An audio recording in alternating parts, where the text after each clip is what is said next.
Hello everyone. Welcome to Frightening Tales. I know many of you enjoy listening to these videos as you fall asleep. So, before you drift off, I'd love for you to leave a comment letting me know where in the world you're tuning in from. And, if you're enjoying the story, don't forget to like and subscribe. Alright, now let's get comfortable, relax, and dive into tonight's case. Story 1. The man with the strange hair, relentlessly shouting in the courtroom, is the central figure of today's story. On a fateful late night, armed with a shotgun, an axe and a knife, he coldly attacked his ex-wife and his own children. This horrific massacre shook the entire state of Florida. When investigators arrived at the scene, they were stunned. Some even shed tears at the sight of such a brutal tragedy. In the subsequent trial, the enraged judge declared, "Now, let's travel back to 2018 and uncover the enigma behind this horrifying crime." Florida, a vast peninsula jutting out from the southeastern coast of the United States, is bordered by the Atlantic Ocean to the east and the Gulf of Mexico to the west. With its long coastline and year-round sunny climate, it attracts millions of tourists and boasts a vibrant cultural heritage.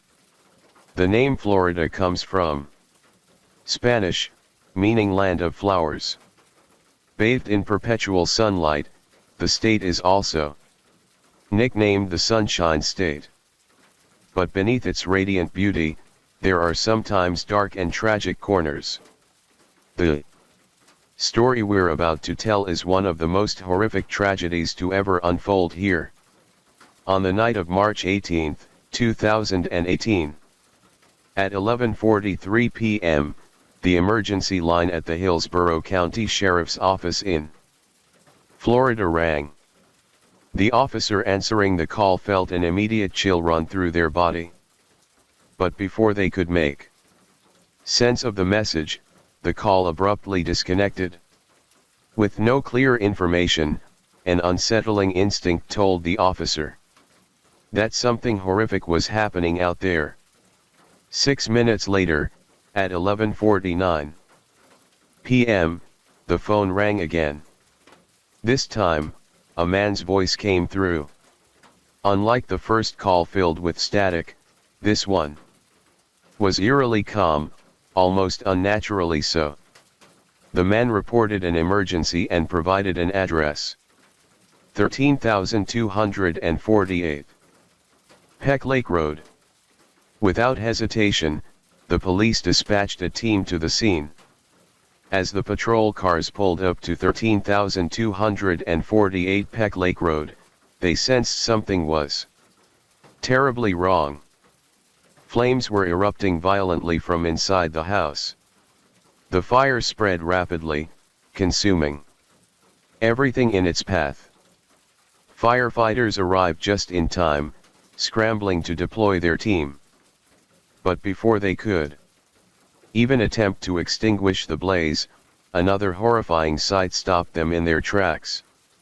In front of the house stood a black man, his body drenched in blood. Nearby on the lawn, a woman lay motionless, her body covered in wounds. The police immediately ordered the man to raise his hands and lie on the ground, but he didn't comply. He staggered forward, his eyes vacant, muttering incoherent words. With no other choice, the police used a taser to subdue him. As he collapsed, he kept repeating a single phrase: "Allah is the greatest." A significant declaration in Islam. But what was even more chilling was his next statement: "KK is the devil. The kids are the devil's children, too." At that moment, no one could tell if he was suffering from a mental breakdown. But one thing was certain. This case was far from simple. The overpowering stench of gasoline emanated from him, and his hands were still stained with fresh blood. Most critically, the woman lying motionless on the lawn. Was she still alive? The police rushed to check on her, and found her body covered in countless wounds, her clothes soaked red. There were no signs of life. Her breathing had stopped long ago. At that very moment, a young boy stumbled out of the burning house, clutching his with both hands. Blood seeped through his fingers, staining his clothes. With a trembling voice, as if summoning his last ounce of strength, he whispered, "My dad shot my mom." As the words left his mouth, his eyes rolled back and his small body crumpled to the cold ground. The police immediately scooped him up and rushed him to the hospital in critical condition. Meanwhile, a firefighter named Donald received a report that another child was still trapped inside. Without hesitation, Donald plunged into the inferno. The searing heat engulfed him as the ferocious flames devoured everything in their path. The air was thick with the smell of gasoline, a clear sign that someone had deliberately set the fire to erase evidence. Donald raced through each room, straining his eyes to see through the smoldering wreckage. Then he spotted a small figure lying motionless on the bedroom floor. He rushed over and scooped little girl into his arms. But the moment his fingers touched her icy skin, a crushing pain gripped his chest. He realized it was too late. In that instant, Donald's eyes welled up with tears. He had responded to countless fires and witnessed many lives lost in his career, but never had his heart shattered like this. Emerging from the ruined house, Donald clung to his teammate, unable to hold back his choked sobs. Once the fire was extinguished, forensic experts began examining the scene. What they discovered sent chills down their spines. In front of the house lay a broken shotgun. Inside the living room, they found a blood-soaked axe. Next to it, a knife caked in red. On the floor, an empty gasoline canister was discarded, a remnant of a ruthless plan. But the most horrifying sight was the blood. It was splattered everywhere. On the walls, the wooden floor, the furniture. What was once a family home had turned into a nightmarish scene of carnage. All the evidence was immediately collected and sent to the lab. Forensic experts quickly identified the two victims. The woman lying motionless on the lawn was Kenyatta Barron, 33 years old, affectionately known to friends as Kiki. The 9-year-old girl found inside was her daughter, Ranavia O'Neill. As the medical examiners analyzed their bodies, even those who had handled hundreds of murder cases couldn't help but shudder. Kenyatta's body was ravaged beyond belief. She had been shot twice. One bullet lodged in her right shoulder, another in her elbow.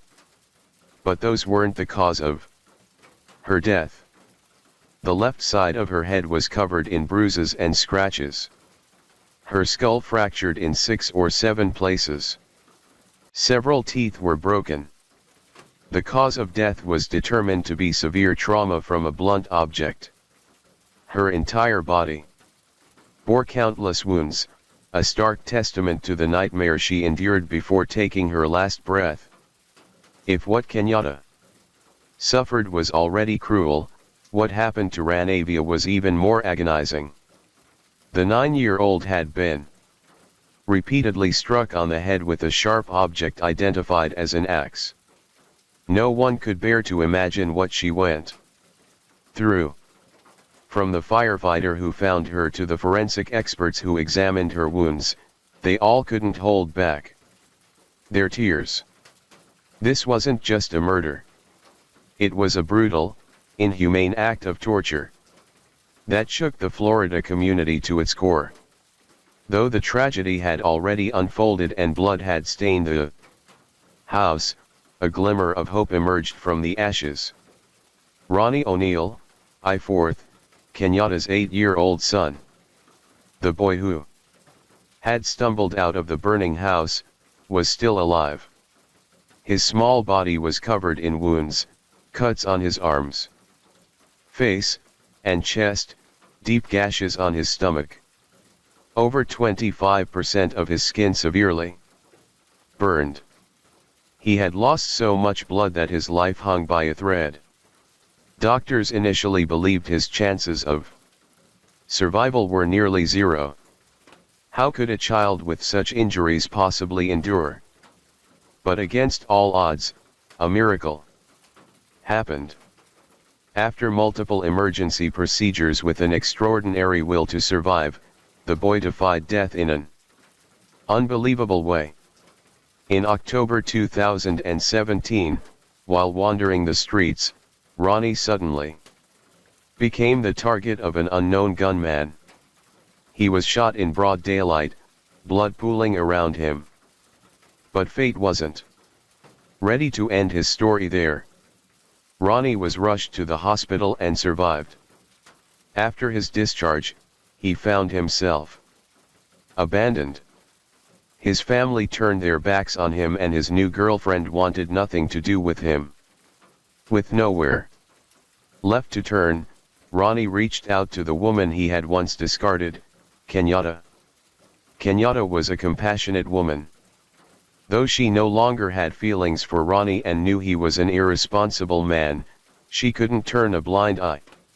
He was, after all, the father of her children, so she decided to help him.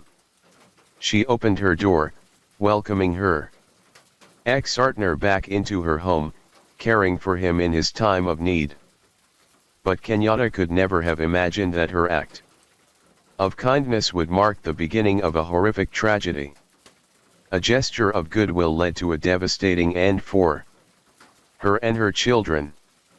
A massacre had taken place. Even as investigators surveyed the scene, they struggled to comprehend Ronnie's true motive.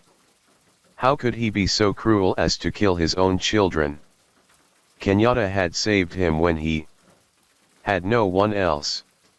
Yet, he repaid her by taking her life. That question, even years later, remains an unanswered mystery.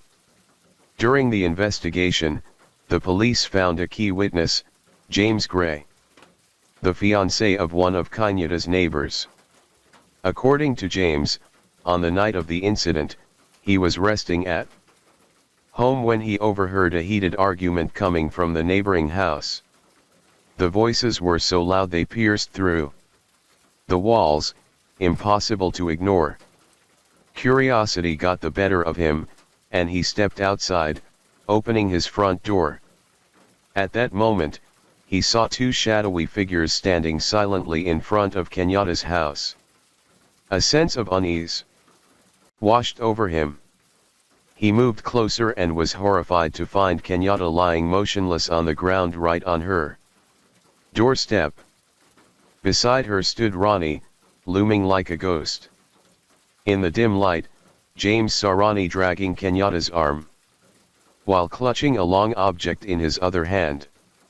At first, he couldn't make out what it was, but upon reflection, James believed it might have been a shotgun. Concerned, James called out, asking what had happened. Instead of answering, Ronnie suddenly shouted, "You wouldn't understand. She wanted to kill me." Then, like a man possessed, he yelled one final phrase before turning to walk back inside. "Allah is the greatest." Seeing this, James didn't dare act recklessly. He stood at a distance, watching silently, waiting for the police to arrive before leaving the scene. The police later interviewed several other witnesses, and their accounts aligned with James' statement.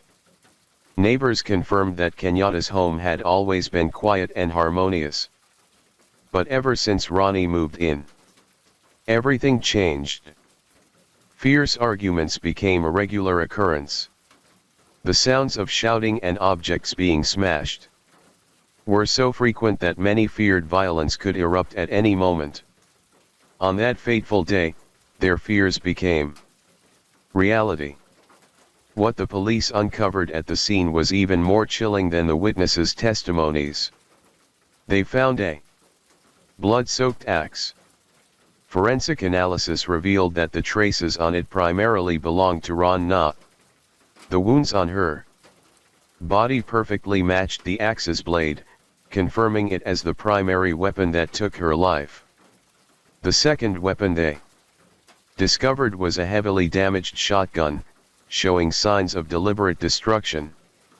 The bullet wounds on Kenyatta's body were consistent with this shotgun, suggesting Ronnie may have intentionally damaged it to erase evidence. Finally, a blood-stained knife was discovered amidst the wreckage of the scene. Forensic experts analyzed the traces and confirmed the DNA on it belonged to little Ronnie. This could be the weapon that inflicted the wounds, nearly costing the child his life. Additionally, a large amount of gasoline had been poured throughout the house, proving Ronnie's intent to set the fire and erase the crime scene. Most crucially, all the weapons bore Ronnie's fingerprints. Although no witnesses directly saw the crime unfold, the indirect evidence gathered was overwhelming. The police had more than enough grounds to charge him. During his detention, Ronnie maintained a defiant attitude. He denied all accusations, showing no fear or remorse. At times, he even displayed a provocative demeanor as if he were innocent. But then, he suddenly changed his tune.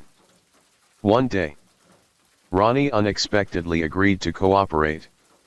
During an interrogation, he offered an entirely different story, one he believed would exonerate him. He claimed that on that day he and Kenyatta had only argued over trivial matters. In the heat of the argument, Kenyatta allegedly lost control, becoming aggressive and attacking him first. Not only that, he falsely accused Kenyatta of repeatedly abusing their own children in a brutal manner. With a tone dripping with pretense, he continued, as for the lives of their two children, Ronnie shamelessly shifted all the blame onto Kenyatta, brazenly fabricating, saying, "But the police weren't easily fooled. They knew the evidence was stacked against Ronnie and his statement was riddled with contradictions. If Kenyatta was the aggressor, why was she the one shot? If he was merely defending himself, why did he pour gasoline throughout the house to destroy evidence? If Kenyatta had harmed the children, why were Ronnie's fingerprints found on all the weapons? Clearly, everything he said was a lie. When arrested, Ronnie showed no signs of injury, no bruises or scratches to suggest he had been attacked by Kenyatta, as he claimed. On the contrary, all the traces on his body belonged to Kenyatta and the children. Moreover, Kenyatta's character completely contradicted Ronnie's accusations. Everyone who knew her described her as a gentle mother who loved her children dearly with no signs of violence. There was no reason for her to attack her ex-partner or harm her own children. Yet, Ronnie stubbornly clung to his victim narrative, concocting a contradictory story to cover up his crimes. But he couldn't have anticipated that his own son, the boy he forced to witness a horrifying scene, would become the most crucial witness against him. No matter how much Ronnie tried to justify himself, the testimony of his surviving son painted a raw and brutal picture of that night.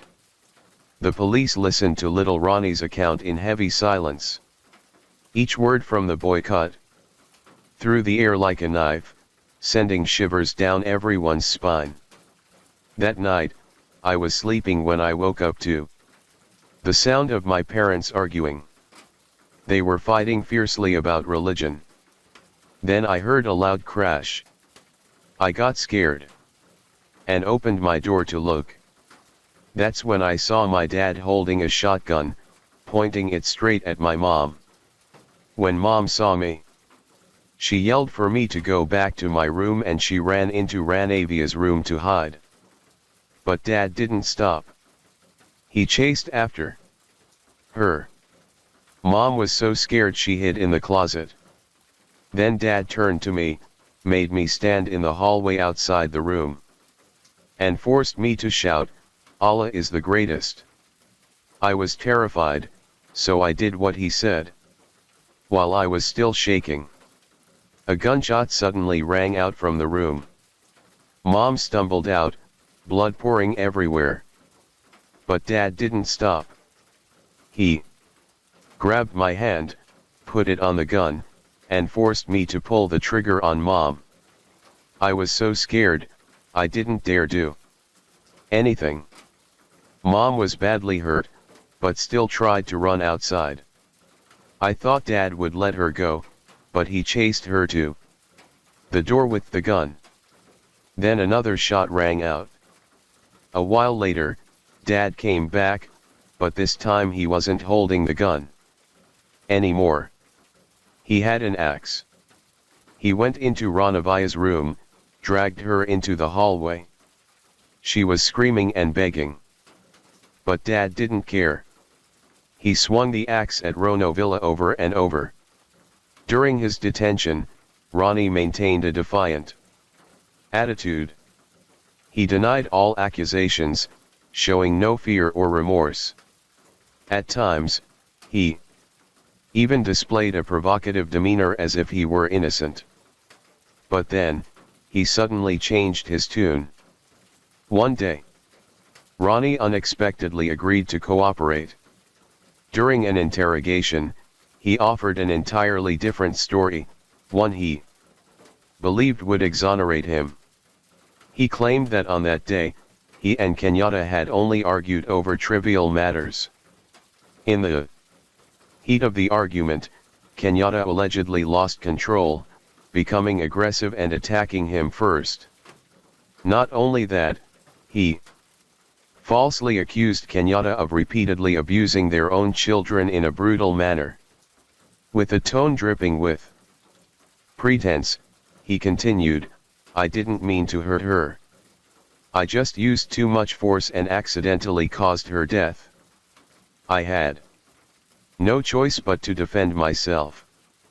As for the lives of their two children, Ronnie shamelessly shifted all the blame onto Kenyatta, brazenly fabricating. "It was all her doing. I didn't do anything. I was just a father trying to protect my kids. My actions were no different from any other father in the world. They came from instinct." He didn't stop there. He even tried to use his 911 call as evidence, saying, in the second call, "I said Kiki wanted to kill me. That proves I was the victim, not the aggressor." But the police weren't easily fooled. They knew the evidence was stacked against Ronnie, and his statement was riddled with contradictions. If Kenyatta was the aggressor, why was she the one shot? If he was merely defending himself, why did he pour gasoline throughout the house to destroy evidence? If Kenyatta had harmed the children, why were Ronnie's fingerprints found on all the weapons? Clearly, everything he said was a lie. When arrested, Ronnie showed no signs of injury, no bruises or scratches to suggest he had been attacked by Kenyatta, as he claimed. On the contrary, all the traces on his body belonged to Kenyatta and the children. Moreover, Kenyatta's character completely contradicted Ronnie's accusations. Everyone who knew her described her as a gentle mother who loved her children dearly with no signs of violence. There was no reason for her to attack her ex-partner or harm her own children. Yet Ronnie stubbornly clung to his victim narrative, concocting a contradictory story to cover up his crimes. But he couldn't have anticipated that his own son, the boy he forced to witness a horrifying scene, would become the most crucial witness against him. No matter how much Ronnie tried to justify himself, the testimony of his surviving son painted a raw and brutal picture of that night. The police listened to little Ronnie's account in heavy silence. Each word from the boy cut through the air like a knife, sending shivers down everyone's spine. That night, I was sleeping when I woke up to the sound of my parents arguing. They were fighting fiercely about religion. Then I heard a loud crash. I got scared and opened my door to look. That's when I saw my dad holding a shotgun, pointing it straight at my mom. When Mom saw me, she yelled for me to go back to my room and she ran into Ranavia's room to hide. But Dad didn't stop. He chased after her. Mom was so scared she hid in the closet. Then Dad turned to me, made me stand in the hallway outside the room, and forced me to shout, "Allah is the greatest." I was terrified, so I did what he said. While I was still shaking, a gunshot suddenly rang out from the room. Mom stumbled out, blood pouring everywhere. But Dad didn't stop.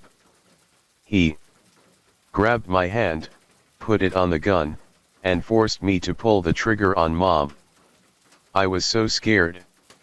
I didn't dare do anything. Mom was badly hurt, but still tried to run outside.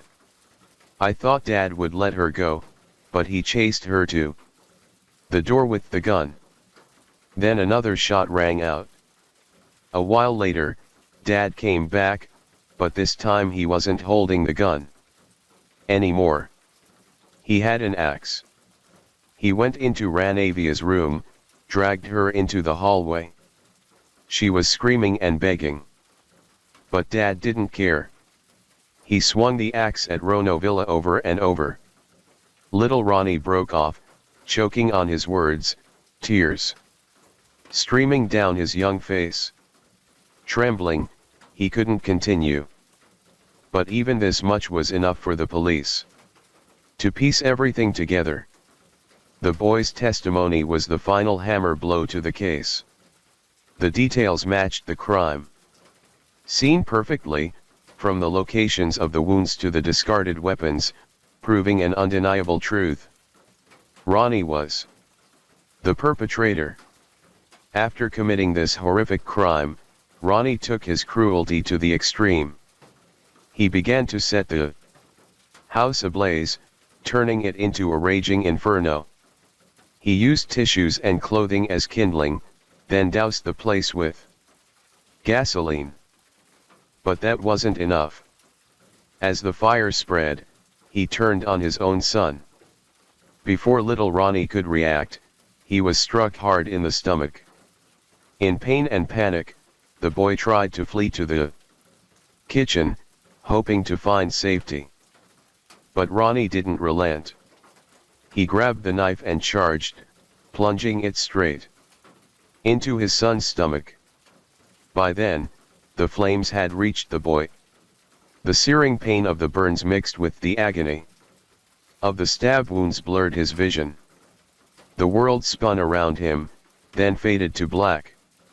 When the police arrived, they found a small, battered child covered in wounds, struggling to crawl out of the blaze. In excruciating pain, the boy used his last ounce of strength to look at the officers and whisper, "My dad shot my mom." With that, he collapsed, losing consciousness. The police immediately rushed him to the hospital. When little Ronnie woke up in the hospital, the police were there to hear his story. What they learned left them speechless. An 8-year-old child had been forced to watch his father kill his mother, hunt down his sister, and then turn on him. Worse still, Ronnie had made his son complicit in the crime, forcing him to hold the gun and repeat the demanded. The boy's testimony also exposed all of Ronnie's lies. Earlier, Ronnie had deliberately made 2 calls to 911. In the first call, the police could still hear Kenyatta's desperate pleas, but by the second call, everything had fallen silent, indicating she had already been killed. Moreover, Ronnie repeatedly said during the call, "Kiki wanted to kill me." At this point, the police realized this wasn't a cry for help. It was a calculated deception. Ronnie had fabricated a story to paint himself as the victim. A recurring detail ran through the case. From the 911 calls to Ronnie's arrest to little Ronnie's testimony, Allah is the greatest. Why did Ronnie force his son to shout this while slaughtering his family? The police speculated that the motive for the murders might stem from a religious conflict. It's possible that on that day, Ronnie had pressured Kenyatta to convert to Islam, but she steadfastly refused. The tension between them escalated, ultimately erupting into a tragedy. With overwhelming evidence, the prosecutor swiftly filed charges against Ronnie, including 2 counts of first-degree murder, 1 count of attempted murder, arson, and resisting law enforcement. At this point, the case seemed clear-cut. With irrefutable evidence, and the critical testimony of little Ronnie, the trial was expected to proceed smoothly. But things were not as straightforward as they seemed. Ronnie suddenly declared, "I suffer from a mental illness and am not competent to stand trial." At first glance, this defense appeared to be a tactic to evade justice.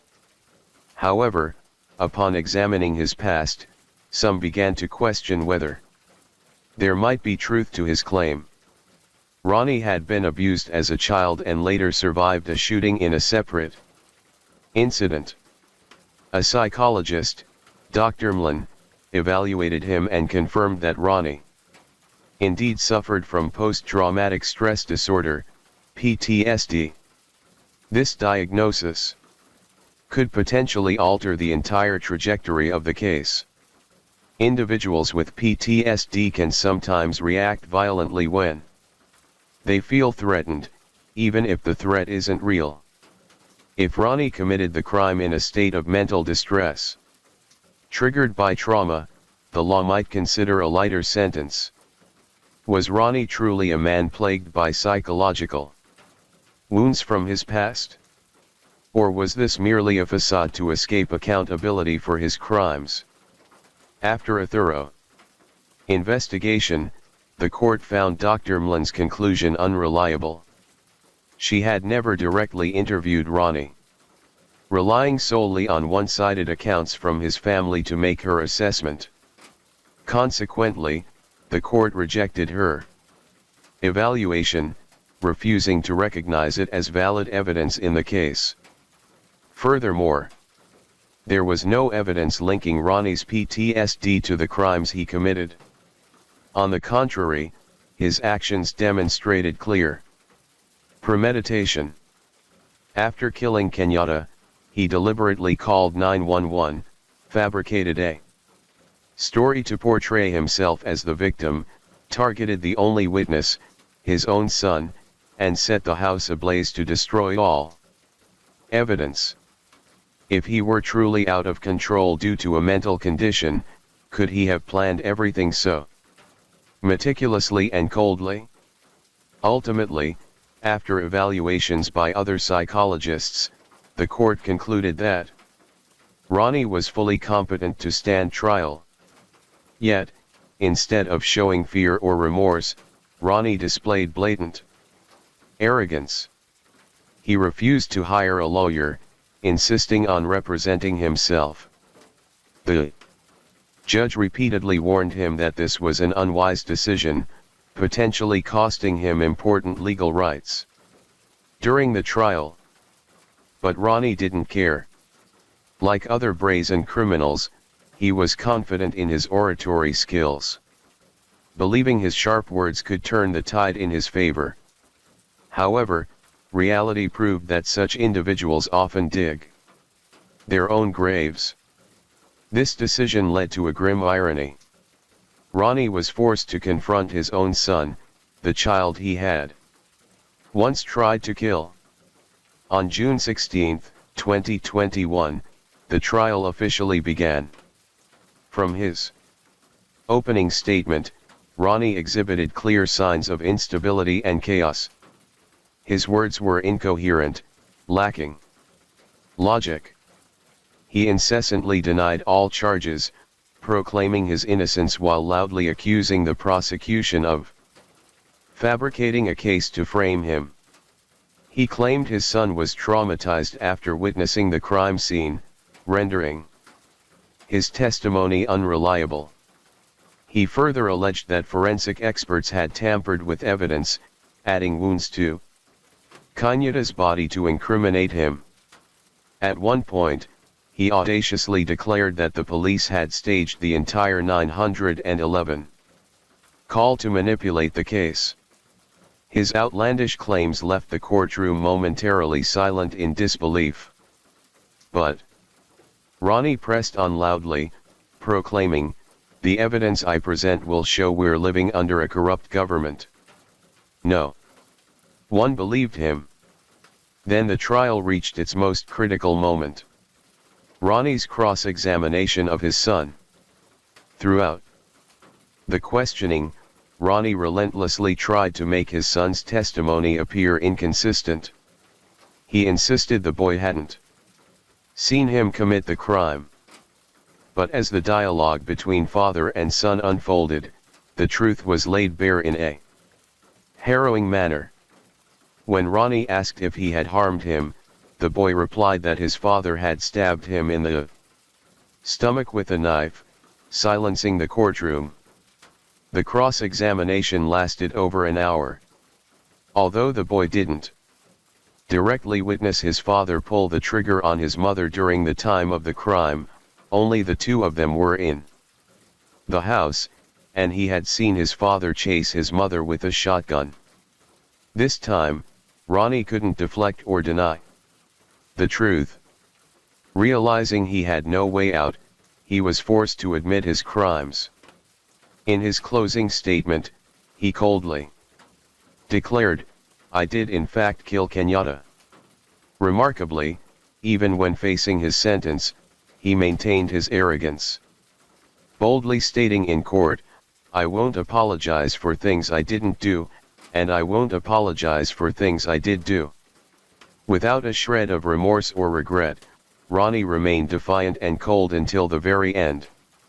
It didn't take long for the jury to reach a verdict, finding him guilty on all charges.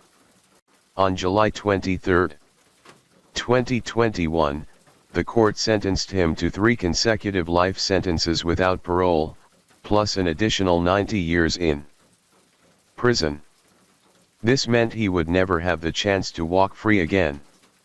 During the sentencing, Judge Michelle Cisco delivered haunting remarks. "In my 19 years in the system, I've presided over many criminal cases, but this case is by far the most heinous. No other case can compare." She went on to condemn Ronnie's actions, calling them utterly cruel and unforgivable. After the sentencing, Ronnie appealed to the Florida Appellate Court, but the outcome remained unchanged. The sentence was upheld. He will spend the rest of his life behind bars, facing the consequences of the atrocities he committed. Above all, Amidst this devastating tragedy, one survivor emerged. Little Ronnie. At the time of the crime, the boy was just 8 years old. Not only did he witness his father attack his mother, but he was brutally attacked by him as well. Though he miraculously survived, the physical and emotional scars he carries are immeasurable. Many worried that the horrific memories would leave a deep wound in his soul, severely impacting his future. During his recovery in the hospital, little Ronnie had no family by his side, no one to care for him, no one to protect him. The image of the boy lying alone in his hospital bed broke many hearts. Moved by his plight, several police officers took turns visiting, talking to, and comforting him during his darkest days. The most frequent visitor was Detective Mike Blair. Though not directly assigned to the case, Mike was one of the first responders at the scene that night. He had seen little Ronnie stagger out of the burning house, his body covered in wounds, his breathing faint. That moment etched itself into Mike's memory, an image he couldn't forget. Heartbroken by the boy's circumstances, Mike made it a point to check on him regularly during his hospital stay. Even after little Ronnie was discharged and placed with a foster family, Mike kept his promise. He gave his phone number to a child protective services worker, instructing them, "If the boy needs me, call me immediately." In August 2018, Mike Blair received a call from Child Protective Services. The worker informed him that little Ronnie was struggling to adjust to his foster family and they were urgently seeking a new home for him. Without hesitation, Mike replied, "Bring the boy to my house." He hadn't even discussed it with his wife. But deep down, he knew his kind-hearted wife, Daniel, would open her arms to welcome the boy. A child who had lost everything deserved a true home. However, the decision to adopt little Ronnie was far from simple. The boy bore not only severe burns across much of his body, requiring countless painful surgeries, but more importantly, his young soul had been deeply scarred by the family tragedy. Helping him heal, both physically and emotionally, would be an immense challenge. Moreover, Mike and Daniel already had a large family with 5 children. Taking in a stranger, especially one carrying such profound trauma, was no easy decision. But their compassionate hearts urged them to do it no matter the difficulties. After months of navigating legal procedures, on November 25, 2019, little Ronnie officially became a member of the Blair family. The boy was given a new identity, a new life, Ronnie Blair. Throughout the trial that followed, Ronnie clung to the fact that his son had been adopted, using it as an excuse to discredit the boy's testimony. He loudly claimed that his son had been manipulated, that his new family had coached him to accuse his father. In a final attempt to undermine his son's statements, Ronnie chose to cross-examine him again in court, asking if his new family had fed him negative ideas. But each resolute and unwavering response from little Ronnie cut through his father's last hopes like a knife. In truth, Mike had never spoken about the tragic case since adopting little Ronnie. He understood better than anyone that the boy had endured enough pain. And the most important thing wasn't to dredge up the past, but to help him look toward a brighter future. Thanks to the unconditional love and dedicated care of the Blair family, little Ronnie gradually overcame his haunting past. His physical wounds began to heal, but more importantly, his soul found peace. From a boy who had endured unimaginable Suffering, little Ronnie finally gained a true home. Story 2. On the late night of June 1st, a horrific murder took place in an apartment on Linden Street, San Francisco. The victim, Hughes, was found dead in his home with 3 fatal wounds. There were no signs of forced entry, no weapon at the scene, and the San Francisco police quickly concluded it was a case of suicide. However, Hughes' family refused to accept this explanation, firmly believing he had been murdered. A years-long investigation involving French police, private detectives, and courageous journalists unraveled a series of mysteries and suspicious details surrounding Hughes' case.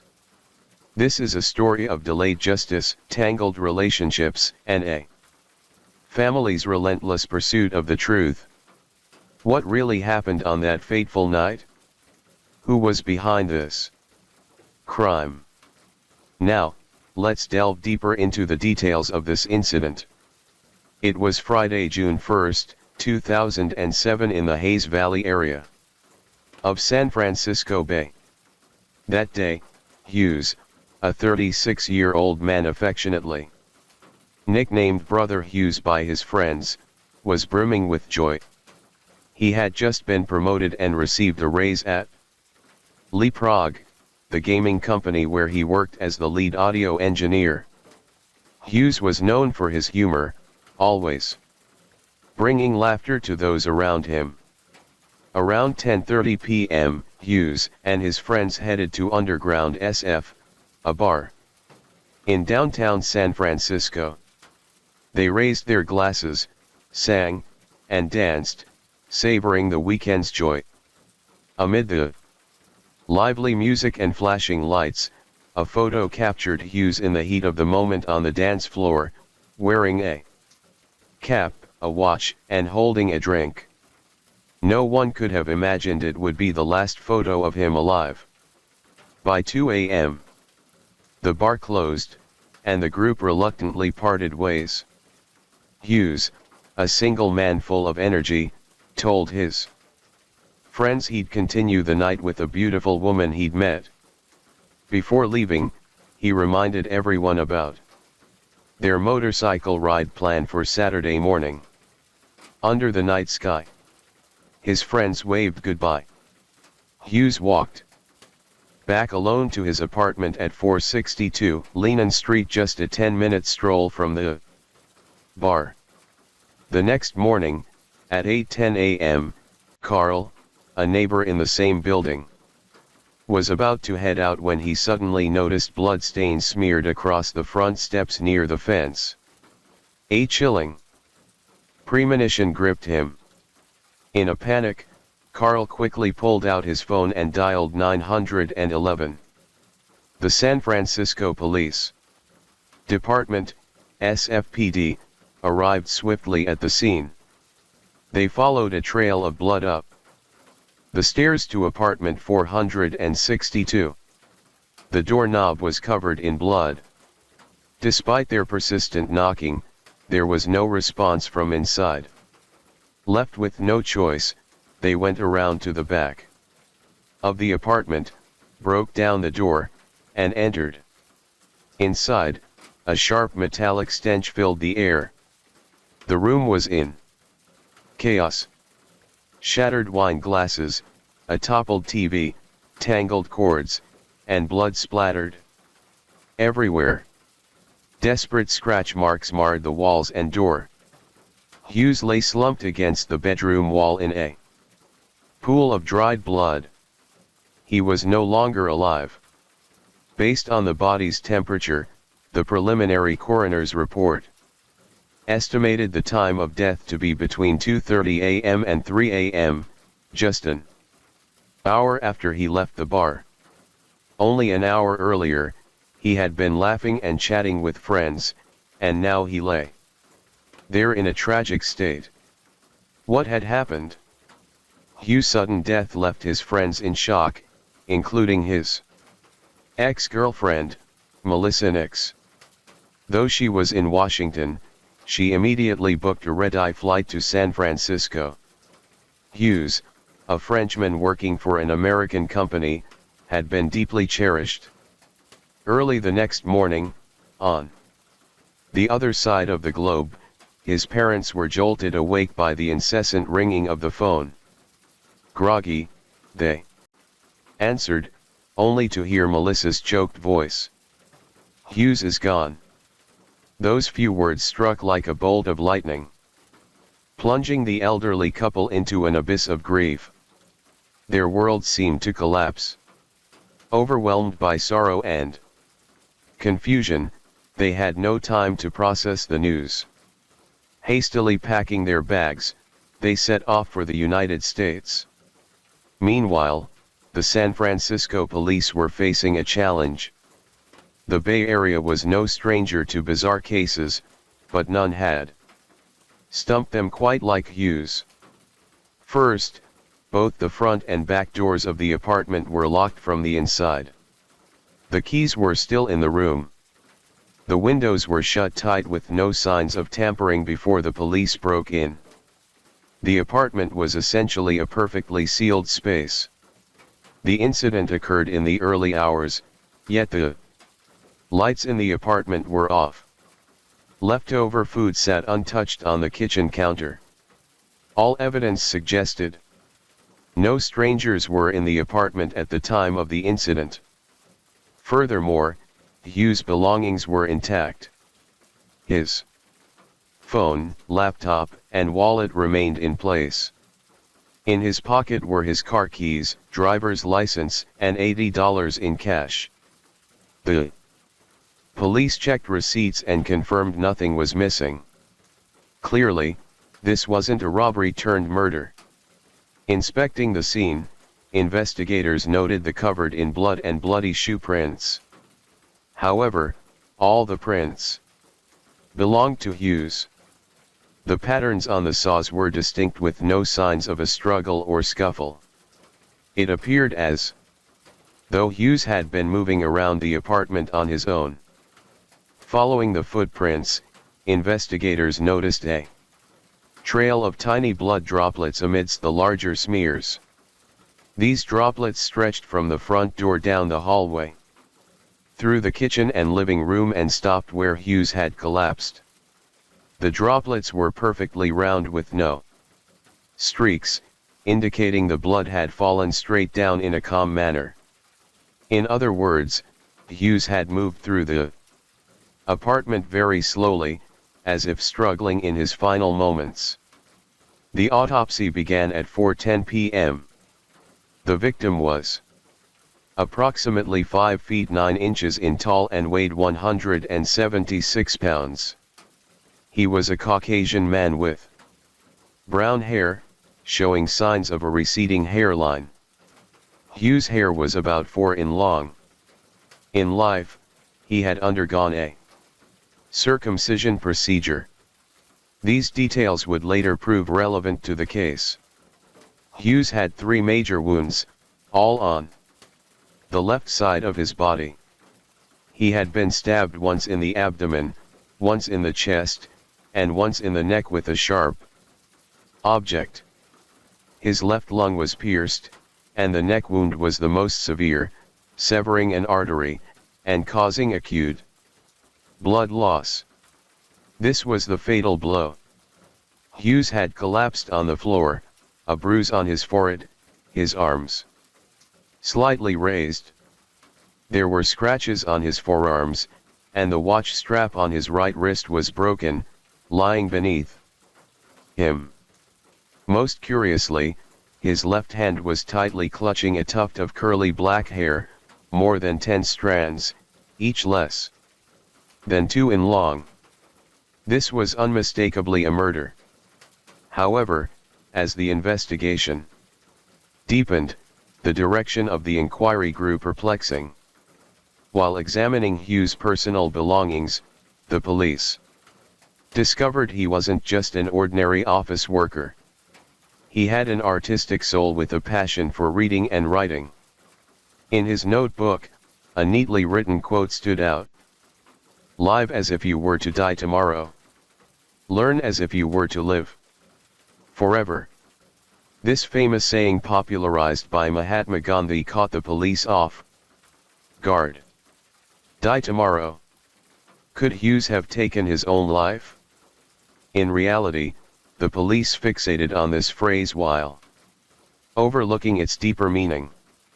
The quote encourages living fully, cherishing life as if each day were the last, and learning continuously as if one would live forever. It could be said that the police completely misunderstood the essence of the words. Hughes' phone lay on the coffee table nearby, completely free of blood stains. This indicated that before his death, he hadn't attempted to call 911 for help. In the chaotic kitchen near the sink were 2 steak knives, their handles stained with a reddish liquid. The police believed these were the weapons used to take Hughes' life. Meanwhile, investigators outside the apartment continuously reported new findings. The building where Hughes lived housed 4 units. A couple living next door to his apartment stated that around 2:40 a.m., just before Hughes' estimated time of death, they were awakened by the sound of a door being forcefully opened and closed. They then heard footsteps running down the stairs, followed by a loud thud as if someone had fallen. There were no screams or cries for help. A few seconds later, everything fell silent until the next morning when they learned a murder had occurred. A short distance west of the building, a surveillance camera on a garage door captured footage of Hughes walking alone around 2 a.m. Though the image was blurry, his ex-girlfriend and family confirmed it was him. Throughout the night, the street remained quiet with no suspicious individuals seen entering or leaving the building. It wasn't until 8:30 a.m. that the police arrived at the scene. Piecing together the timeline, it was clear Hughes was alone in his apartment. This further supported the suicide theory. The coroner's report also concluded no signs of forced entry. The blood and hair found in the apartment all belonged to Hughes. All DNA samples matched him. After reviewing all the evidence, in less than a week, the San Francisco Police Department, SFPD, swiftly closed the case and reconstructed the events of Hughes' death. According to their theory, that night Hughes had consumed alcohol and drugs at the party, slipping into a state of hallucination and panic. Upon returning home, he grabbed a knife from the kitchen and harmed himself. He inflicted 3 stab wounds to the left side of his body, causing heavy bleeding. The pain briefly brought him back to clarity, but it was too late. In desperation, he staggered to the door, pacing around the steps and leaving a trail of blood, perhaps hoping to leave a sign for his neighbors. But then he returned inside, waiting for death to come. However, as a perfectionist, Hughes had allegedly created a ritual for his departure. He locked the door from the inside to ensure he wouldn't change his mind. Then, clinging to the walls, he stumbled around, leaving bloody fingerprints behind.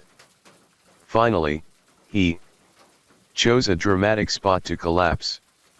The police even suggested that Hughes had shown signs of giving up on life beforehand.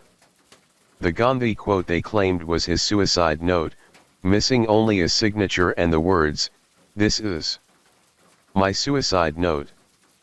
Faced with this absurd conclusion, Hughes' family and friends resolved to seek justice for him. Melissa, his ex-girlfriend, was the most determined. Memories of Hughes always warmed her heart. She vowed that no matter how the police investigated, she would uncover the truth. That Hughes was born on June 11, 1970 in a coastal town in Brittany, France. His father, Francois, was an engineer at a nuclear power plant. Coming from a well-off family, Hughes received a good education. He carried himself with a refined demeanor and was the pride of his parents. In 1998, Hughes moved to New York, chasing the American dream. With 100,000 francs in hand, he was quickly captivated by the city's glamour. At a social event, he met Melissa, a reporter. Sharing many interests and endless topics from museums, philosophy, and art to travel and animals, they soon fell in love. Over their 5 years together, they broke up and reconciled multiple times. But happiness defined most of their relationship. They traveled across the US and around the world together. Even after their final breakup, they remained close friends. Hughes' friends described him as an optimist, always ready to help others. He was constantly smiling and maintained a close bond with his parents, calling home weekly. No one could believe he would end his life just as he was about to turn 37. When Melissa and Hughes' parents visited the police station, they were met with coldness and dismissiveness. The police suggested that Hughes, with his fascination for Japanese culture, might have committed suicide in the samurai tradition of seppuku. While this reasoning sounded plausible on the surface, it was deeply superficial. Frustrated by the police's irresponsibility, Melissa believed the best way to honor Hughes was to take immediate action. As a journalist, she understood the power of public opinion. Justice for all. Alongside Hughes' family, friends, and colleagues, Melissa took to the streets to demand justice for his death. Meanwhile, Hughes' parents, despite their grief, were determined not to let their son die in vain. They hired a private investigator dubbed the Columbus of California with 25 years of experience and over 5,000 cases under his belt. Within just 1 week, he painted a very different picture of Hughes' case.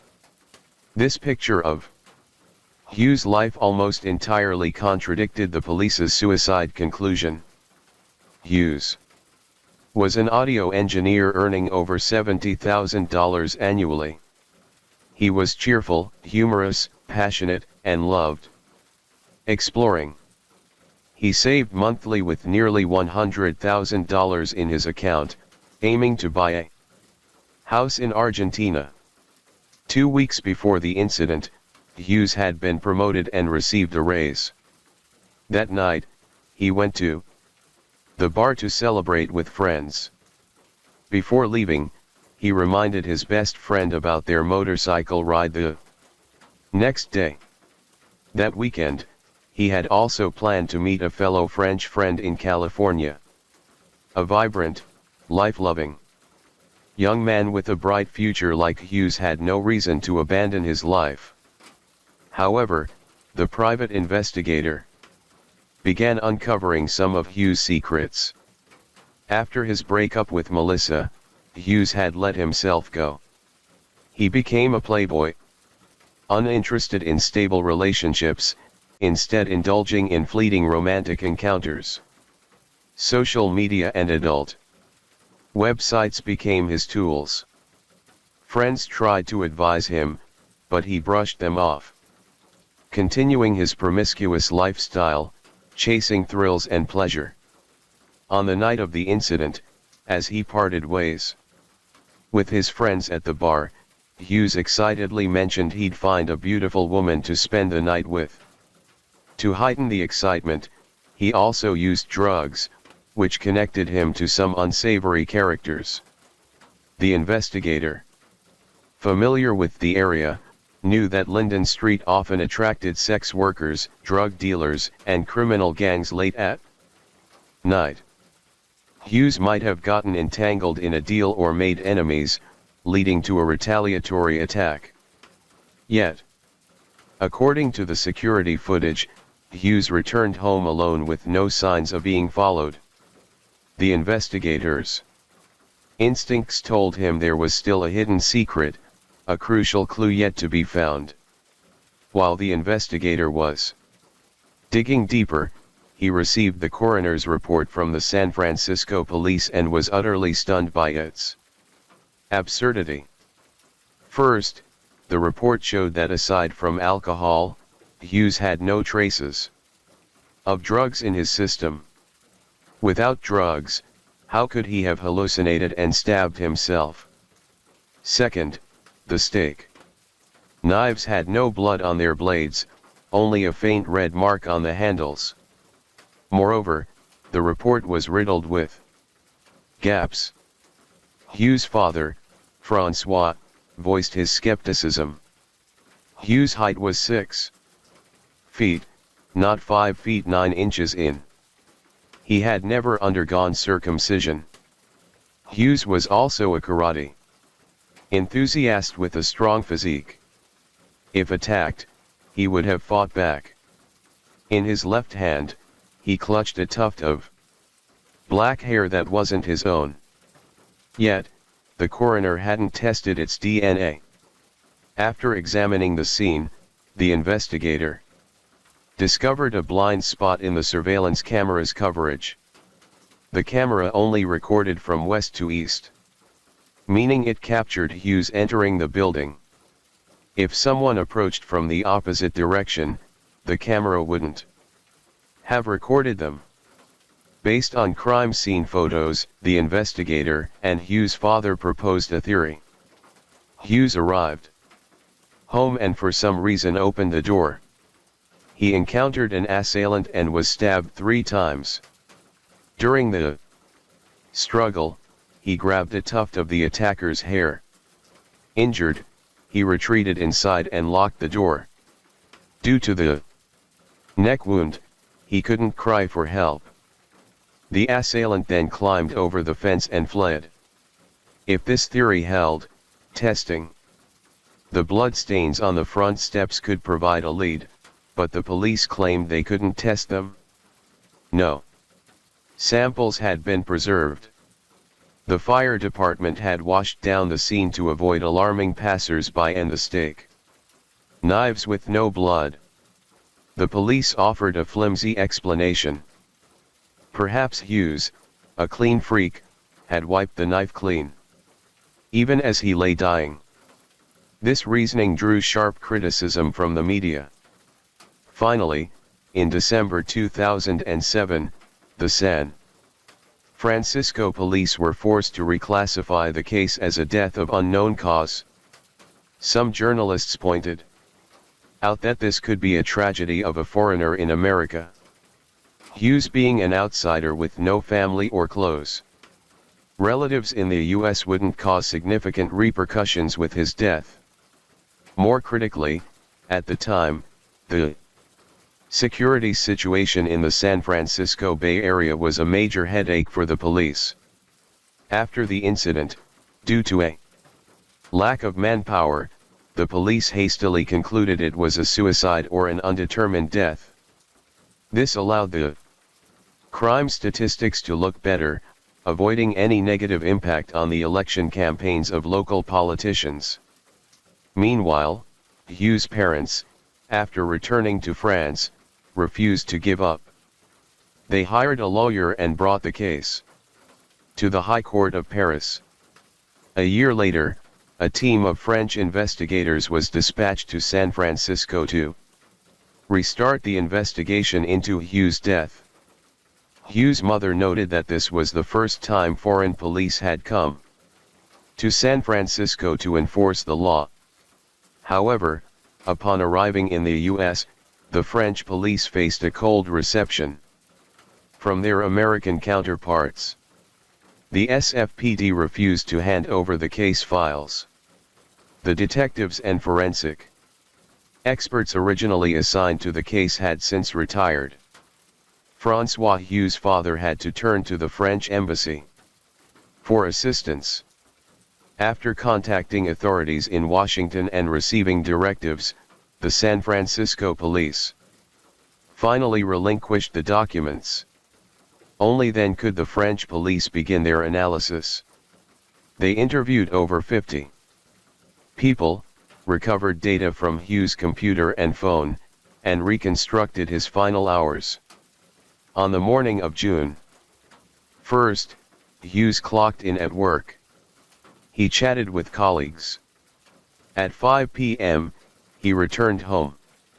After showering, he visited an art gallery for a date. Past 10 p.m., he joined colleagues at a bar to celebrate. At 2:16 a.m., a camera captured him arriving home. After returning, he browsed real estate listings in Argentina, logged into social media, and visited an adult website. At 2:20 a.m., he called a friend who later recounted that Hughes mentioned wanting to find drugs and spend the night with a woman. Those were his final words. At 2:40 a.m., Hughes' laptop suddenly disconnected, a sign that the power cord had been unplugged. This time frame remains a mystery. Shortly after, neighbors heard unusual sounds, a door being opened and closed, hurried footsteps on the stairs. Then, an eerie silence followed. Hughes had a habit of keeping an open dating life, never turning down any woman. Could he have angered a woman's husband or boyfriend, leading to a vengeful attack? At this point, a suspect emerged: Mark, Hughes' boss. Unlike grieving colleagues, Mark displayed an odd demeanor, even seeming gleeful. Upon investigation, it was revealed that Mark's wife had once had an affair with Hughes. Could Mark, humiliated by his subordinate, have killed Hughes? However, Mark's alibi cleared him of suspicion. Additionally, neighbors mentioned a small side door to the right of the building, unmonitored by cameras. This door was used for trash disposal or parking. In the crime scene footage, there appeared to be blood stains on the brick wall near the side door, but the San Francisco police had overlooked it. By the time the French police arrived, the scene had been destroyed. After a second autopsy, the French police confirmed that Hughes had no drugs in his system. However, the tuft of curly black hair found in his hand had vanished. Based on the size and depth of the stab wounds, they determined the murder weapon was a dagger, not a steak knife. Judging by his attire and final phone call, it seemed Hughes was preparing to go out for a date, but encountered trouble right at his doorstep. The red liquid on the steak knife turned out to be tomato sauce, not blood. In other words, no murder weapon was found at the scene. The French police also uncovered a critical detail. The security camera at the nearby garage only took snapshots every 4 seconds. If someone moved quickly, their image might not have been captured. Most significantly, inside the broken watch strap found beneath Hughes' body, traces of blood were discovered. DNA testing revealed that this blood did not belong to the victim. After 15 days of investigation, the French police released a 2,000-page report concluding that Hughes had been murdered. More than a year after the incident, Hughes' cause of death was officially determined to be homicide. But who was the perpetrator? Despite the French police's conclusion, the SFPD stated the case was still under review. Yet, they remained passive, making no effort to identify a suspect whose DNA matched the evidence.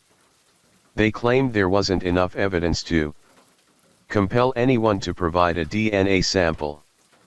Faced with this deadlock, In February 2009, Hughes' father, Francois, decided to offer a $100,000 reward to encourage the public to help uncover the truth.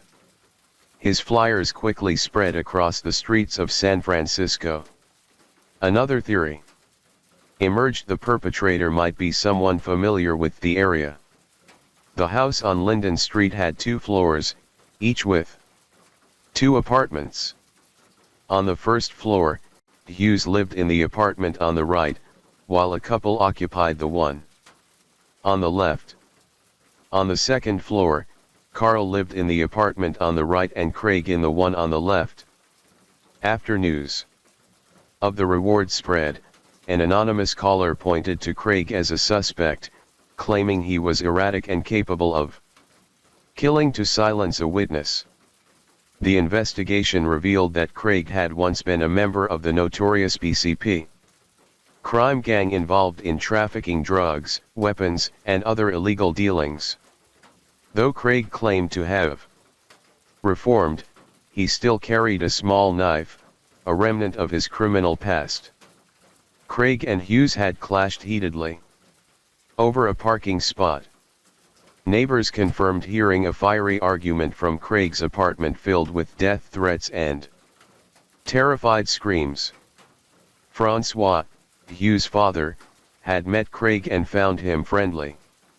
Craig had even bought Hughes' old bicycle, leaving a good impression. So, what could be the motive for murder? Could minor disputes escalate to such a crime? The knife Craig carried was a cable-cutting tool, not matching Hughes' wounds. After the incident, Craig suddenly disappeared, becoming homeless. The private investigator searched tirelessly, but to no avail. When asked for assistance, the San Francisco police refused, citing insufficient evidence. Facing this deadlock, Francois, Hughes' father, resolved to seek justice himself. He spent years traveling between San Francisco and Brittany, tirelessly collecting DNA samples from those who had lived near his son. Despite many residents having moved away, he remained undeterred. Francois met with anyone who might provide information about the case. With the investigators' help, he persuaded Craig to meet at a cafe, hoping Craig would agree to provide a DNA sample for testing. In 2010, Melissa became a beacon of hope for Hughes' case. Through her persistence and unwavering effort, she forced the San Francisco police to reconsider their hasty conclusion. Melissa's contributions were recognized with the prestigious James Madison Award. Without her, Hughes' case might have been forgotten. She courageously exposed the SFPD's sluggishness, contributing to positive changes in investigative practices. Now a renowned journalist, Melissa continues to follow Hughes' case annually, questioning the investigation's progress. The police still offer vague responses, but everyone knows they're merely evading accountability. The latest update on Hughes' case came in November 2021. On his memorial Facebook page, Melissa Nix, his ex-girlfriend, posted, "The case remains open." Francois, Hughes' father, expressed his unshakable resolve. "I will never stop seeking the truth. No matter where I have to go, I will never give up hope." The mystery surrounding Hughes' death remains unsolved. Online communities have proposed 2 theories that might hold the key to cracking the case.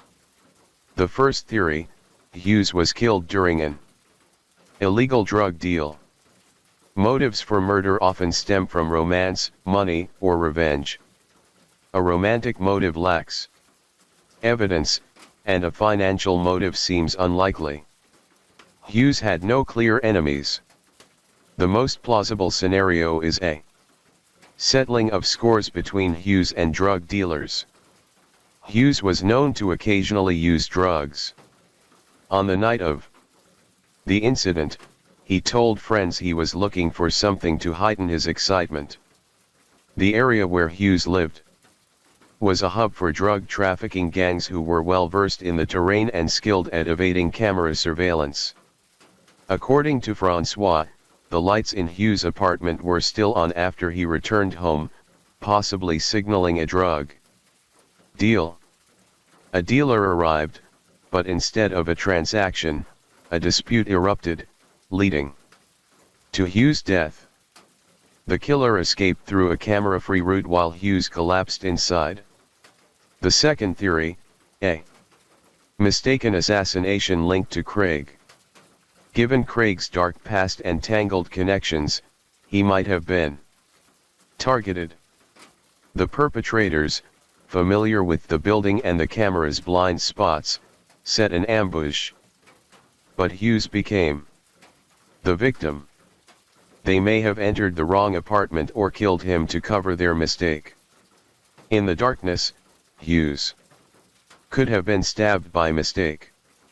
Alternatively, the killer, fearing exposure, silenced him to tie up loose ends. 462 Linden Street. 18 years later, the building is now surrounded by a sturdy fence. But 18 years ago, the mystery of Hughes' death remained unresolved.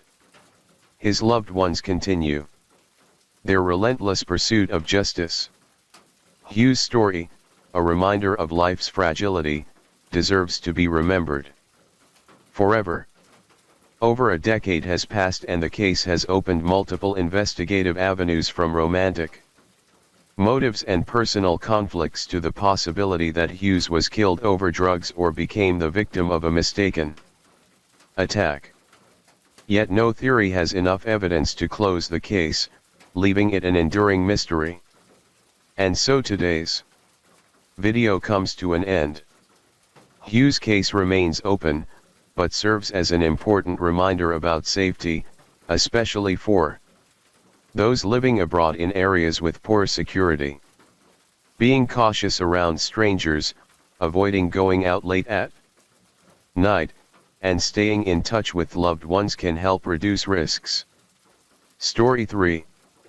A scandalous expose rock Chinese social media, dragging Fong Debing, former Xiaomi tech chief, into the spotlight. This wasn't just an affair. It unveiled chilling contracts, staggering sums, and moral decay among the elite. The firestorm began with Fang's own wife. Leaked details revealed a bizarre pact, a marriage fidelity waiver. Fong was free to stray, provided he fulfilled husbandly duties. She initially agreed to this open deal, but her tolerance shattered upon uncovering a horrifying truth. Fong didn't just cheat. He held over 200 notarized romance contracts with young women marked by red fingerprints. Worse, he fathered 6 or 7 children with multiple partners.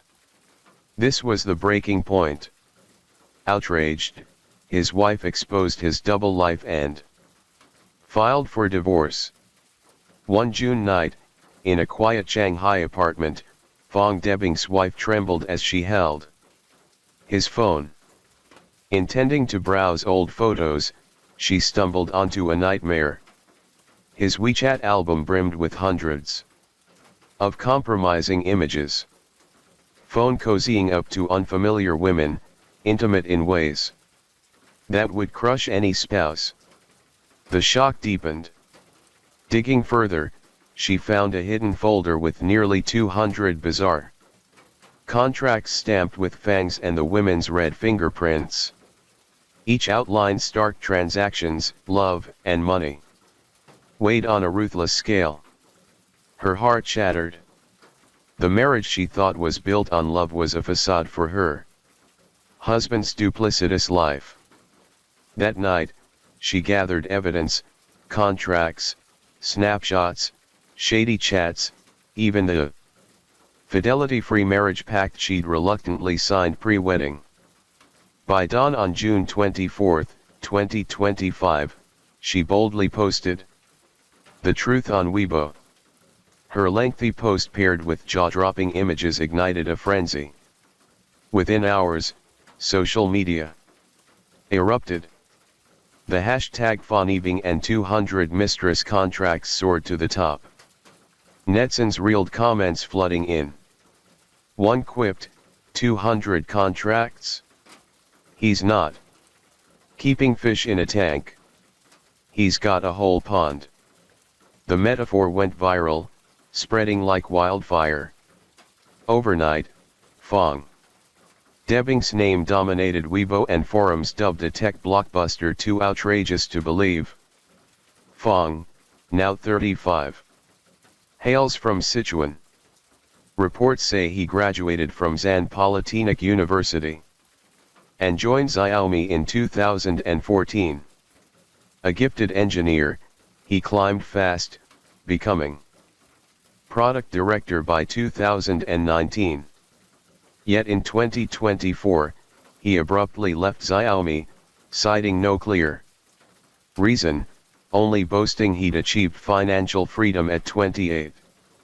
On social media, he flaunted a lavish life posing with CEO Li Jun, skydiving, horseback riding, scuba diving, cruising, and supercars. His posts screamed success and swagger. But behind the glossy veneer, a grim truth lurked. The scandal's core, the private agreements his wife exposed. Each contract bared an unthinkable side of Fang's personal life, shattering his curated image. Though authorities haven't ruled public outrage, has already buried his reputation beyond salvage. Her Weibo post wasn't just a takedown. It was a trove of evidence dripping with betrayal and the wreckage of a seemingly happy marriage. Among the documents, 3 chilling types stood out, leaving readers stunned and questioning the depths of human ethics. The first document type, mistress contracts.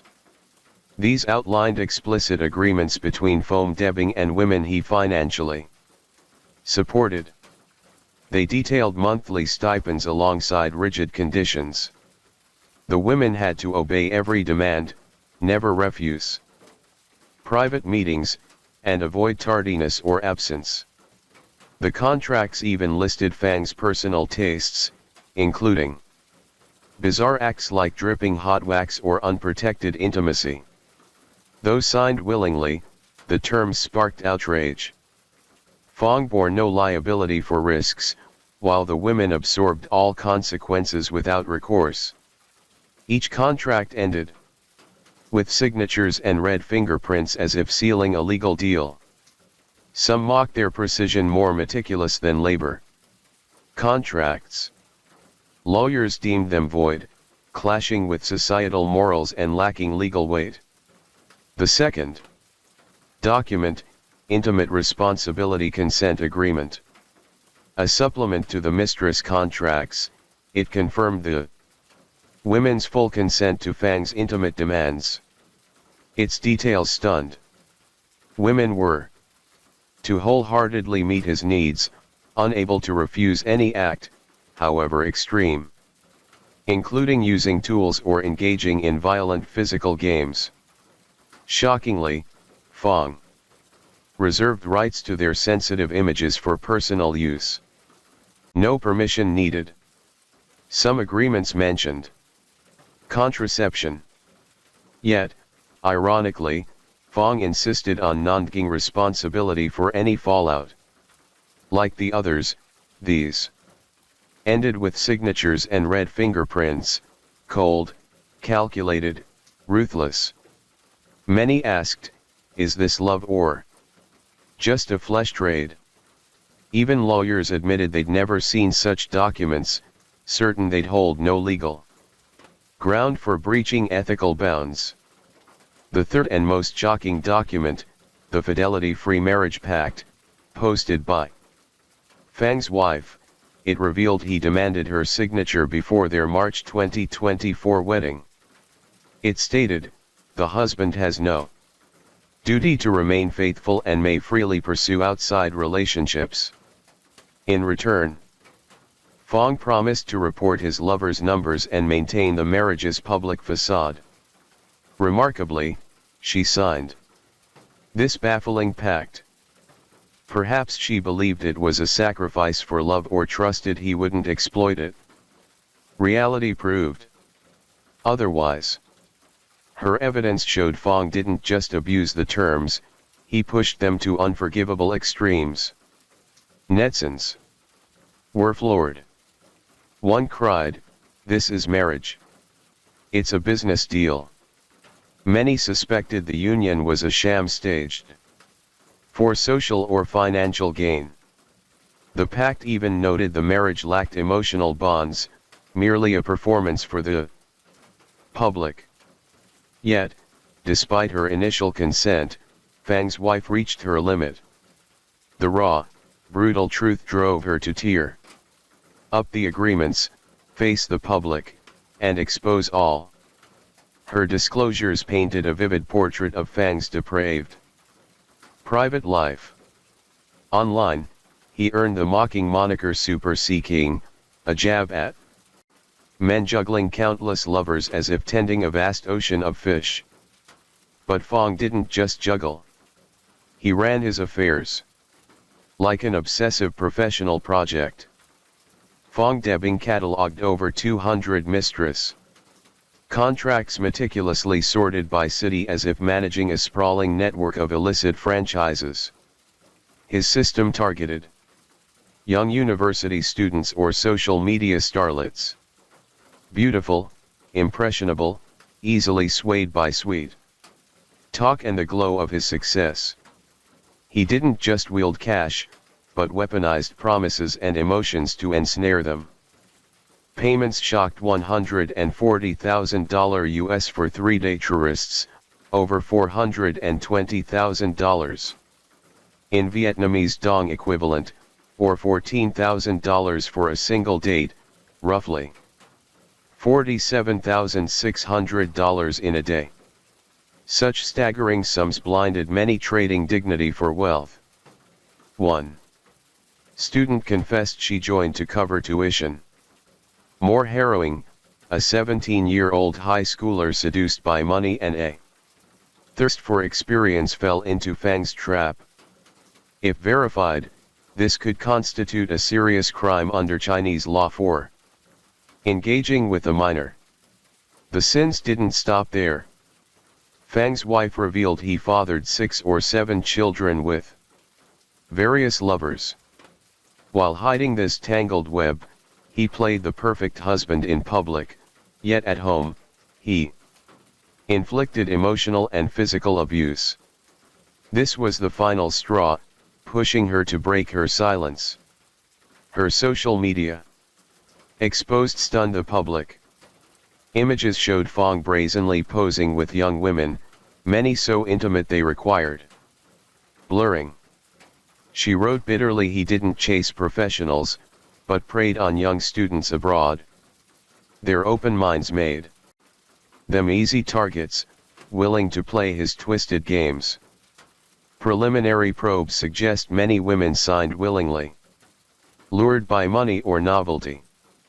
Some even tattooed Fang Debing on their waists, a chilling mark of loyalty to their sponsored love. The scandal didn't just expose a tech titan's private life. It ignited a moral crisis. Money had turned emotions into commodities, dragging both the wealthy and the young into a sordid spiral. By June 26, 2025, Fang Debing stayed silent.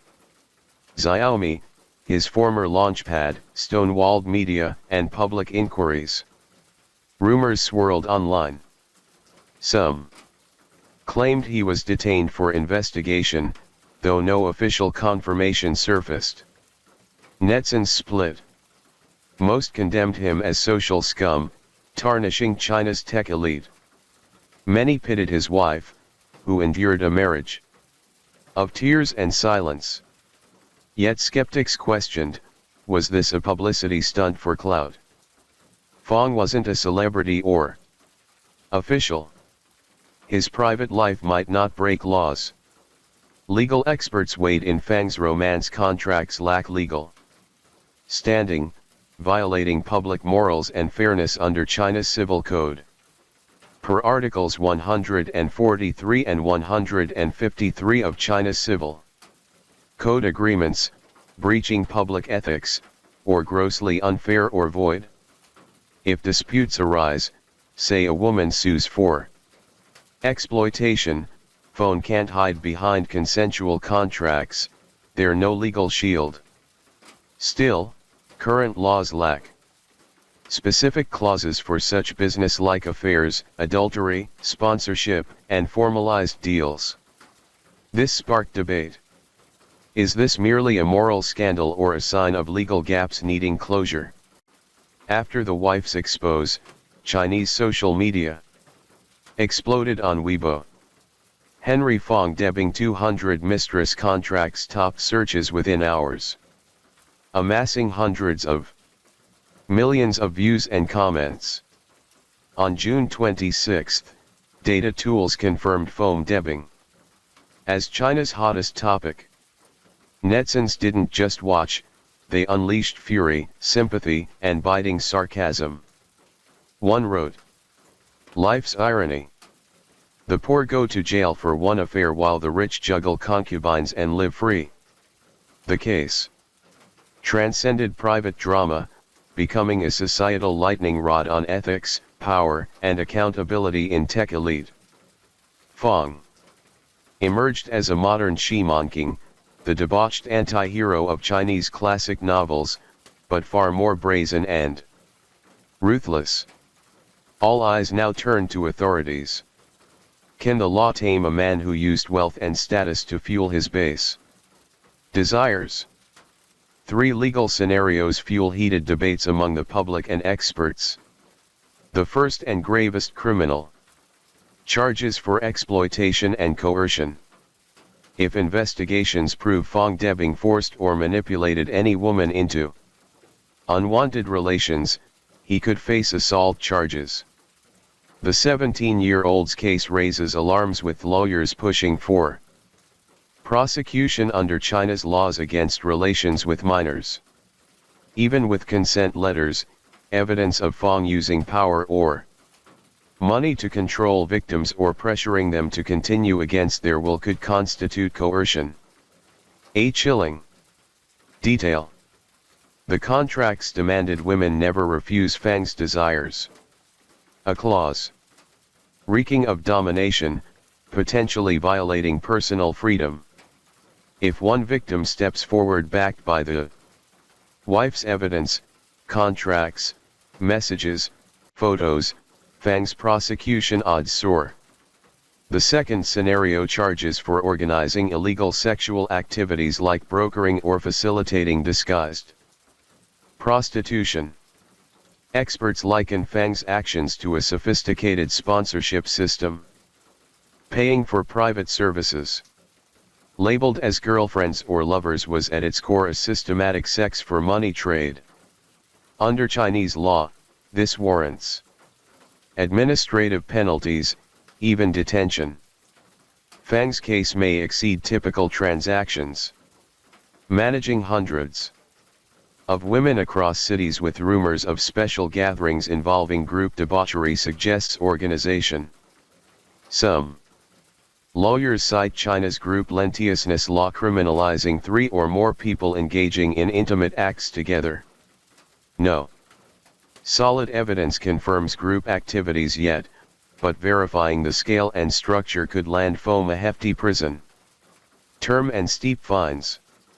The third lightest scenario: administrative penalties and civil compensation. If all relations are deemed consensual and involve adults over 18, Fong might escape criminal charges, facing only brief detention for violating prostitution laws plus fines. Civilly, His wife's divorce filing ensures Fong faces asset division and alimony under law. Some women might sue for health or reputational damages like disease transmission or leaked images, but their signed agreements weaken their cases. A lawyer bluntly noted, "These women bear responsibility for trading dignity for money.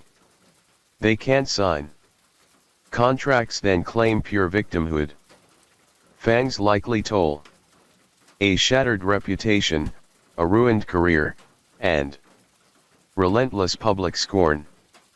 While the law grapples with his blurred line between ethics and crime, no official word from authorities yet, but social pressure is crushing. Ignoring the case risks public backlash.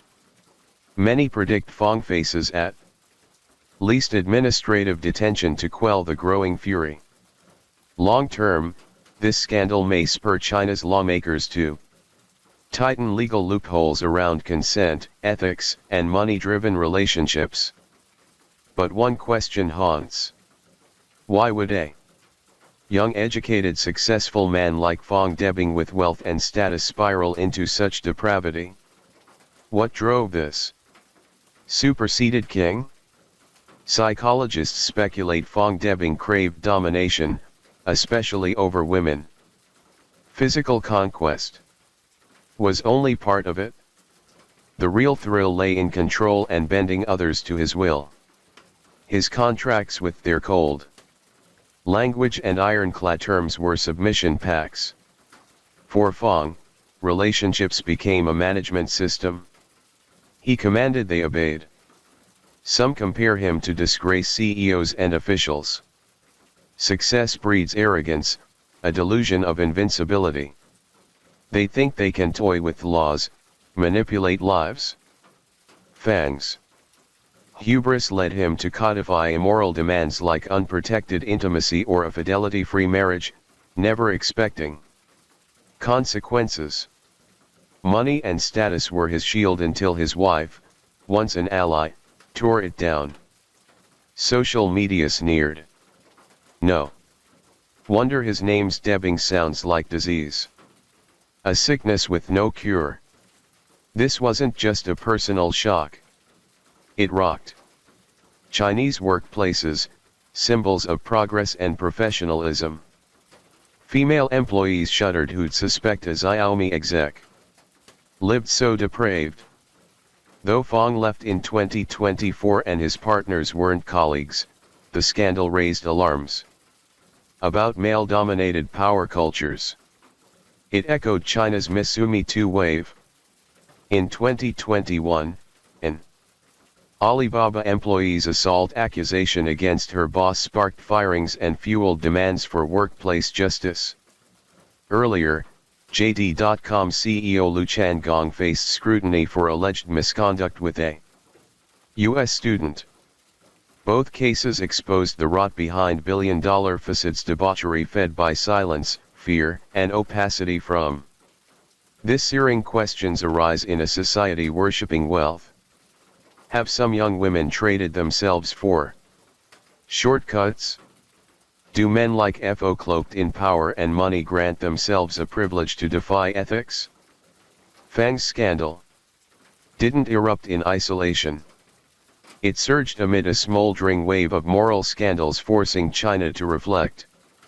The 2021 Xiaomi 2 uproar, triggered by an Alibaba workers' assault claim post-dinner party, led to dismissals and ignited calls for women's workplace rights. Before that, Lu Chang's U.S. allegations stunned the world.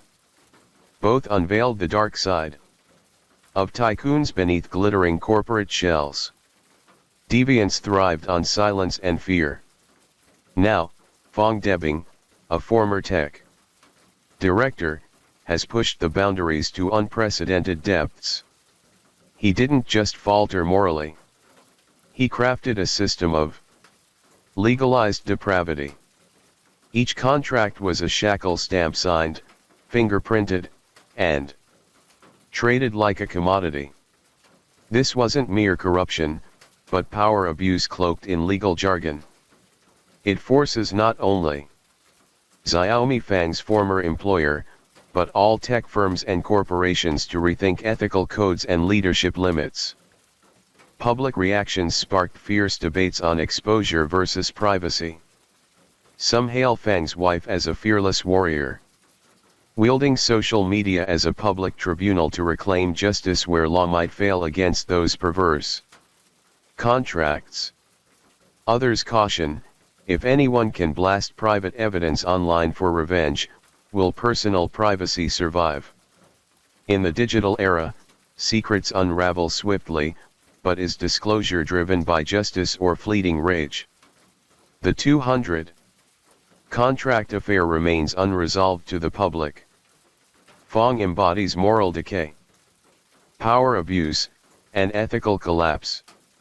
This transcends tabloid drama. It poses vital questions for modern society when contracts sanction adultery and commodify bodies. Is marriage still sacred? Does love hold value? Is morality revered or just optional if you're wealthy enough to sidestep it?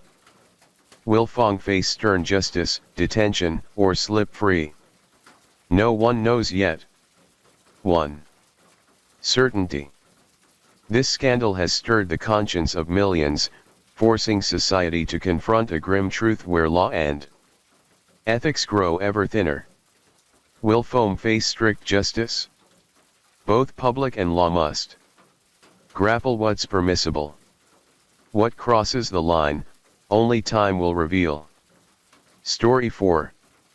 In 2007, a car explosion rocked the bustling heart of Jan City. A 31-year-old female civil servant holding an official state post drove a police-plated vehicle through the streets. As usual, no one suspected a bomb lay hidden beneath her seat, remotely detonated.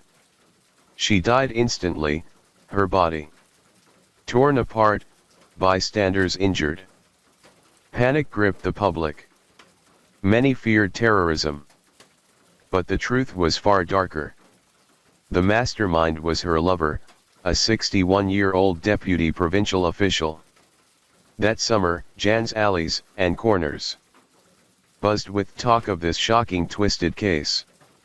Thanks for the support. At rush hour on July 9, 2007, Jan's crowded Jinua Road, linking north to south, teemed with traffic.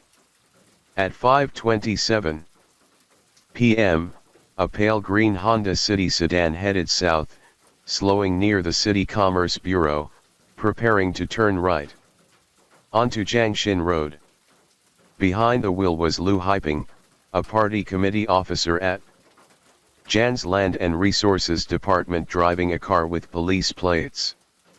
At the Jiangyin turn, an elderly woman sat under a tree fanning herself. A man approached "Ma'am, as Ruhr Garden up ahead." "Close by." "Just a bit further," she replied. His accent was foreign, his polite "ma'am" a touch awkward, his demeanor uneasy. After her directions, she glanced back at him. He stood by the roadside, eyes darting, then pulled out a phone and frantically pressed keys. Instantly, a deafening blast shattered the calm.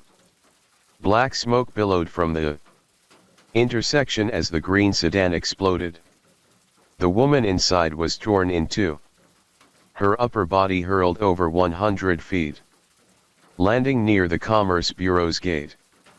Blood and flesh splattered everywhere, staining windows on the 3rd and 5th floors of Building 52 on Jiang Road. A car fragment dangled on power lines for over 10 days. As stunned onlookers reeled, a second explosion roared. The car's gas tank ignited. A white Santana taxi passing by became the next victim, its tank triggering a third blast. The driver, surnamed Jiang, injured, crawled from the wreckage, watching his livelihood burn in thick black smoke. The smoke column soared over 130 feet. A passerby surnamed Han felt a hot gust hit his face. Wiping it, he froze. His hand was smeared with blood. Burns seared his right side from ear to knee. The blast's force shattered windows in nearby buildings. Glass shards raining down. A young reporter from a gone urban paper rushed to the scene calling for a photographer. But before shots were taken, the hotline chief rang, Xia. Xiao, pull back. Our paper can't cover this.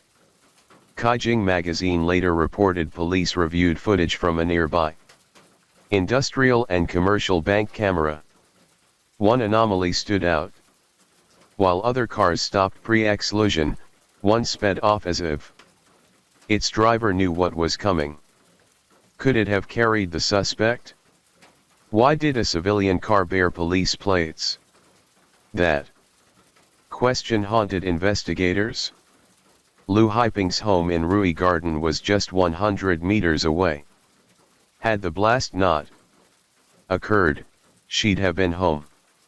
Digging through her personal photos, police found an intimate selfie with an older man. The investigators froze. Wasn't that old Dan? So, Duin, hey.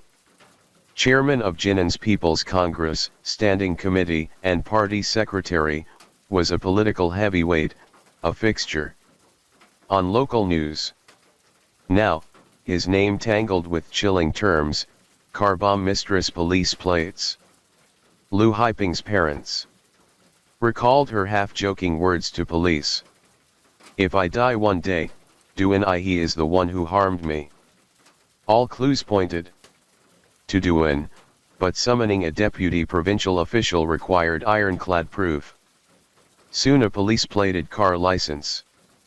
A 2000 was found near the scene. Nearby lay a smashed phone and a discarded remote control. From this car, the next suspect emerged: Chinzi, deputy captain of Jinnan's Public Security Team 3. No one believed a law enforcement insider like Chun could be involved in such a shocking crime. Yet doubts vanished when technicians found nitrogen explosive traces in Chen's office. After ditching the police car, the suspect fled by taxi, switching vehicles 3 times with skilled counter-surveillance tactics. But just 2 days post-explosion, the Provincial Public Security Bureau's chief intervened. In Qingdao, police nabbed Chinzi. One more day and he might have fled to Hong Kong. Under interrogation, Qing confessed instantly. Without resistance, he admitted orchestrating the bombing with Duan he as the mastermind, also his wife's uncle. The man who asked the elderly woman for directions was Chen's hired accomplice. Police issued a citywide manhunt, releasing the fugitives' description and offering rewards for tips. Step by step, the investigation dragged a once powerful official toward ruin. Post-explosion, Duan He appeared at 2 public events. At the first, he was calm, unshaken. By the second, he seemed a hollow shell, his spirit shattered. On July 13 at 7 a.m., 80 hours after the blast, Duan was Xinyue at Gainan's 4-star Shungang Villa Hotel.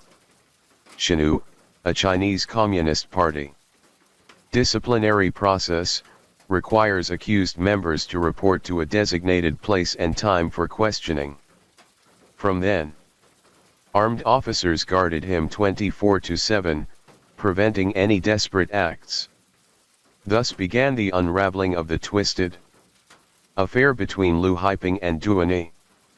Born in 1946 in Liang Village, Pondayun Town, Shihai County, Shandong, Duan he grew up in poverty. One of 5 siblings, his father was chronically ill. His mother toiled to feed the family, a classic rural struggle. His childhood was grueling, weeding, herding, gathering firewood. A scar from chopping wood marked his left hand. High school years were hungrier. Meals were scarce. A kind village chief gave him dried sweet potatoes to carry. Eyes red. Duan shouldered his bag, trudging from village to city, launching his climb to power. In 1965, he entered Zhejiang University, among the last students before college entrance exams were scrapped in 1966. Such graduates called Wei-o were prized in that era's politics. 9 of the 17th Politburo's 25 members were Wei-o. After graduating, Duan worked at Tangjin's Factory 764, while his childhood sweetheart was sent back to Chihe. Only after a decade of turmoil did he secure a transfer home, reuniting them.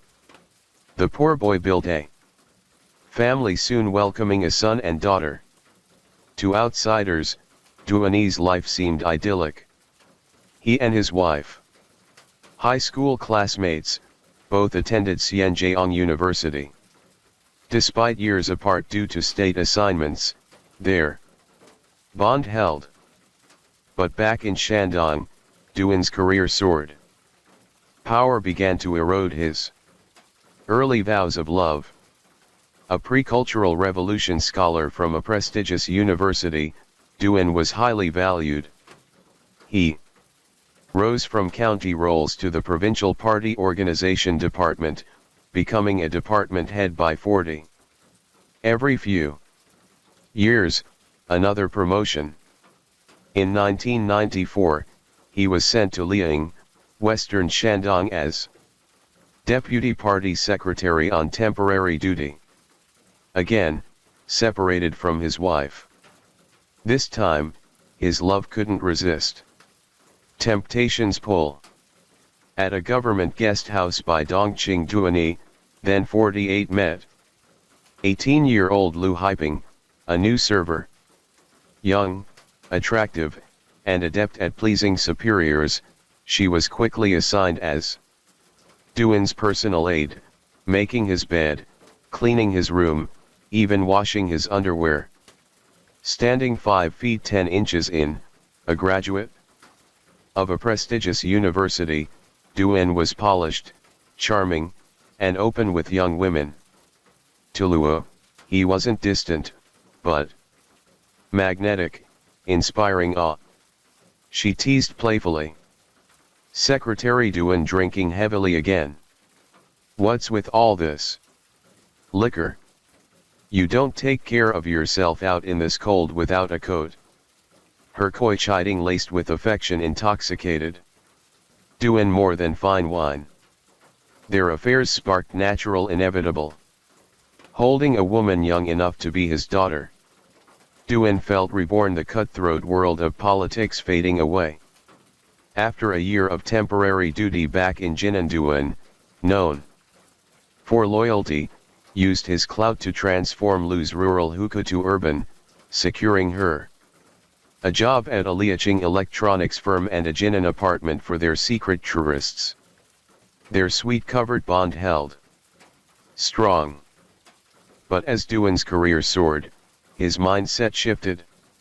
From temporary official to Jinan's deputy party secretary and organization department head, his world transformed. At banquets, no one dared turn the lazy Susan if he was eating. Power granted every desire. He saw a boundless future ahead, a sea of stars, and refused to let bedroom affairs derail it. Keeping a mistress was unnecessary, costly, risky. Duan proposed a breakup, but Lu's reaction was fierce. She threatened her own life, a ticking time bomb. She could ruin his decades-long career. Fearing scandal, he relented, continuing the affair. In 2001, elected chairman of Jinan's People's Congress, Duin, brought Lu to Gainan, shuffling her through jobs. He placed her in a finance office in Jinan's Sherzhong district, planning a rapid promotion. But Lu, with only a junior high education, hit a ceiling. Undeterred, she pressed him. Duin secured her a forged administrative institute diploma, qualifying her for civil service exams.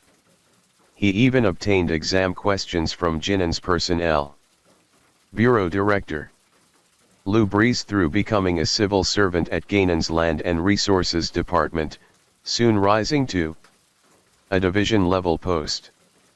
Chinese civil service law requires a decade for such a climb. Duin compressed it to 2 years.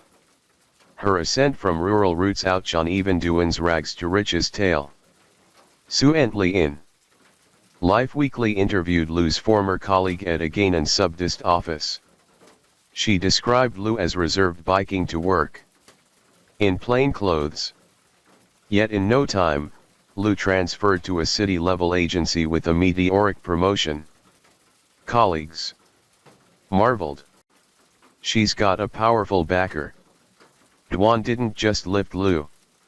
He settled her family. Her parents landed jobs at the Planning and Development Commission and Forestry Bureau. Her sister joined the Market Supervision Bureau. For a high official like Duan, signing recommendations was trivial. The real challenge was Lu. Her unyielding grip on him. Her insatiable ambition and hunger for status became the deepest crack in Duan's political empire. His wife, who endured poverty alongside him, sensed Lu's presence early. She bore the pain, silently grasping at ways to save their marriage. In 2004, Duani's wife, working at the provincial hospital, introduced Lu hyping to a surgeon, even playing matchmaker, hoping to anchor Lu's affections elsewhere. But Krui, after marrying Lu, continued her physical affair with Duan, her demands escalating. Before their conflict reached a breaking point, Duan had gifted Lu 2 cars and at least 2 properties. Later, she bore a son. Duan believed the child was the surgeon's. Lu insisted it was his. To her, vaguely titled properties offered no security. She craved a firmer hold on Duan marriage. She demanded he divorce. She aimed to become his lawful wife. Duan dreaded a family scandal tainting his political rise. So he placated Lu with sweet lies. In early 2007, she moved into a 140 square meter apartment in Ruhrgarten, a high-end complex with 3 bedrooms, 2 living rooms, and 2 bathrooms. Duan gave her $14,000 for settling in fees. Neighbors barely noticed Lu quiet private, but Duan, they recognized his square-jawed face from TV, whispering, "Why is he sneaking into the elevator?" Curious, suspicious eyes hounded him. Yet Lu insisted he check in every other day, fearing he'd stray to another's arms. A Shandong People's Procuratorate official recalled Lu's iron grip. She demanded Duan call her upon waking using his office landline. At noon from his dorm, at 9:30 p.m. secretly from home. Failure sparked tantrums. She'd smash dishes or harm herself to threaten him. Once hearing a woman's voice at Duan's banquet, Lu erupted another time. While he hosted guests, she texted an ultimatum: be there in 30 minutes for a full-body massage. Duan He, Shandong's political titan, grovelled before a lover 30 years younger, begging forgiveness, his glory days of old bull grazing young grass gone. Now he was a tamed pet, cornered, humiliated. In 2005, crisis flared again. Lu's husband suspected infidelity and demanded divorce. Furious, Duan scolded her. "I told you to live quietly with him. You wouldn't listen." He knew her broken marriage would amplify his shame. Exhausted, Duan stopped indulging her. He ignored calls, skipped texts. But after work one day, Lu ambushed him at the Gainan People's Congress gate, shouting accusations causing chaos. Imagine that weathered face once commanding on TV, frozen in disgrace before his agency drowning in shame. Post-Lunar New Year 2006, Duan laid it bare, marriage was impossible forever. After a tearful outburst, Lu demanded 140,000 for her future. Otherwise, she'd take necessary measures. 20 years ago, $140,000 was no small sum. Duan lamented he couldn't muster at listing his costs, cars, family jobs, and $112,000. "Are apartment?" But Lu was unrelenting. "Marry me or pay up." Court records later revealed Duan's bribes totaled $236,600, plus $154,000 in unexplained assets, less than $400,000. Combined, Lu's demand nearly drained his fortune. She pressed harder, threatening to report him to authorities. Colleagues pulled Duan aside, urging him to end the affair. Days later, Lu stormed his office. Brandishing a newspaper article on administrative agency staff regulations, coldly warning, "Meet my demands or I'll tell the Central Discipline Commission you kept the mistress. Get ready for dismissal and expulsion." Now legally savvy, Lu is her ultimatum. Regulations took effect June 1. She demanded Duan settle the lingering issue by June 30. That issue was resolved in a way she never could have imagined. Determined to end Lu hyping permanently, Duan acted. His chosen accomplice Chen Shi, a key police officer, and his brother-in-law's son-in-law, a Sichuan native Chun, had served years in Yunnan's military, rising to deputy captain of Jinnan's Public Security Team 3 thanks to Duan's patronage. After New Year 2007, Duan summoned Chen. Figning casual family talk, he revealed Lu that Lich won't quit. She needs to be taught a lesson. Chun, sensing the deadly stakes, hesitated but couldn't refuse. Bound by Duan's favors. In Duan's study, amid cigarette stubs littering the floor, they schemed, their first plan, stage a car accident to leave Lu a vegetable. Chun tailed her for days, but her city routes clogged with traffic made high-speed crashes impossible. Too risky, too traceable. The plan was scrapped. Plan 2. Chin suggested hiring thugs to stage a robbery kidnap Lu out of province and silence her. Duan vetoed it. Too complex, too exposed. They needed another way. Chin approached Xiao Chin, a 28-year-old car mechanic. He'd helped calling him uncle. Chin asked a leader once a woman dealt with, "Can you sabotage a car's brakes?" Xiao Chin warned that staged accidents differ from natural ones. Modern forensics would spot it. They settled on a simpler tactic. Slash a tire to burst at high speed, causing a crash. Shiokan executed it cleanly, but Lu's durable tires held. She drove home safely, later fixing the tire when she noticed the issue. Duan hounded Chinny the delay. He berated his nephew-in-law's incompetence over the phone. Then a TV report on bomb-making training sparked an idea. Chin, a former combat engineer skilled in blasting rock, saw car bomb as child's play. It would incinerate evidence, leaving nothing usable. Duin, trained in radio automation and inspired by American films, favored a remote tech-controlled explosion. They agreed a remote detonation bomb triggered from afar, leaving no trace. Chin, leveraging past favors, got explosives and detonators from a low-level cop. He built the bomb. Xiao Qing crafted the remote trigger circuit. They assembled a functional remote detonator.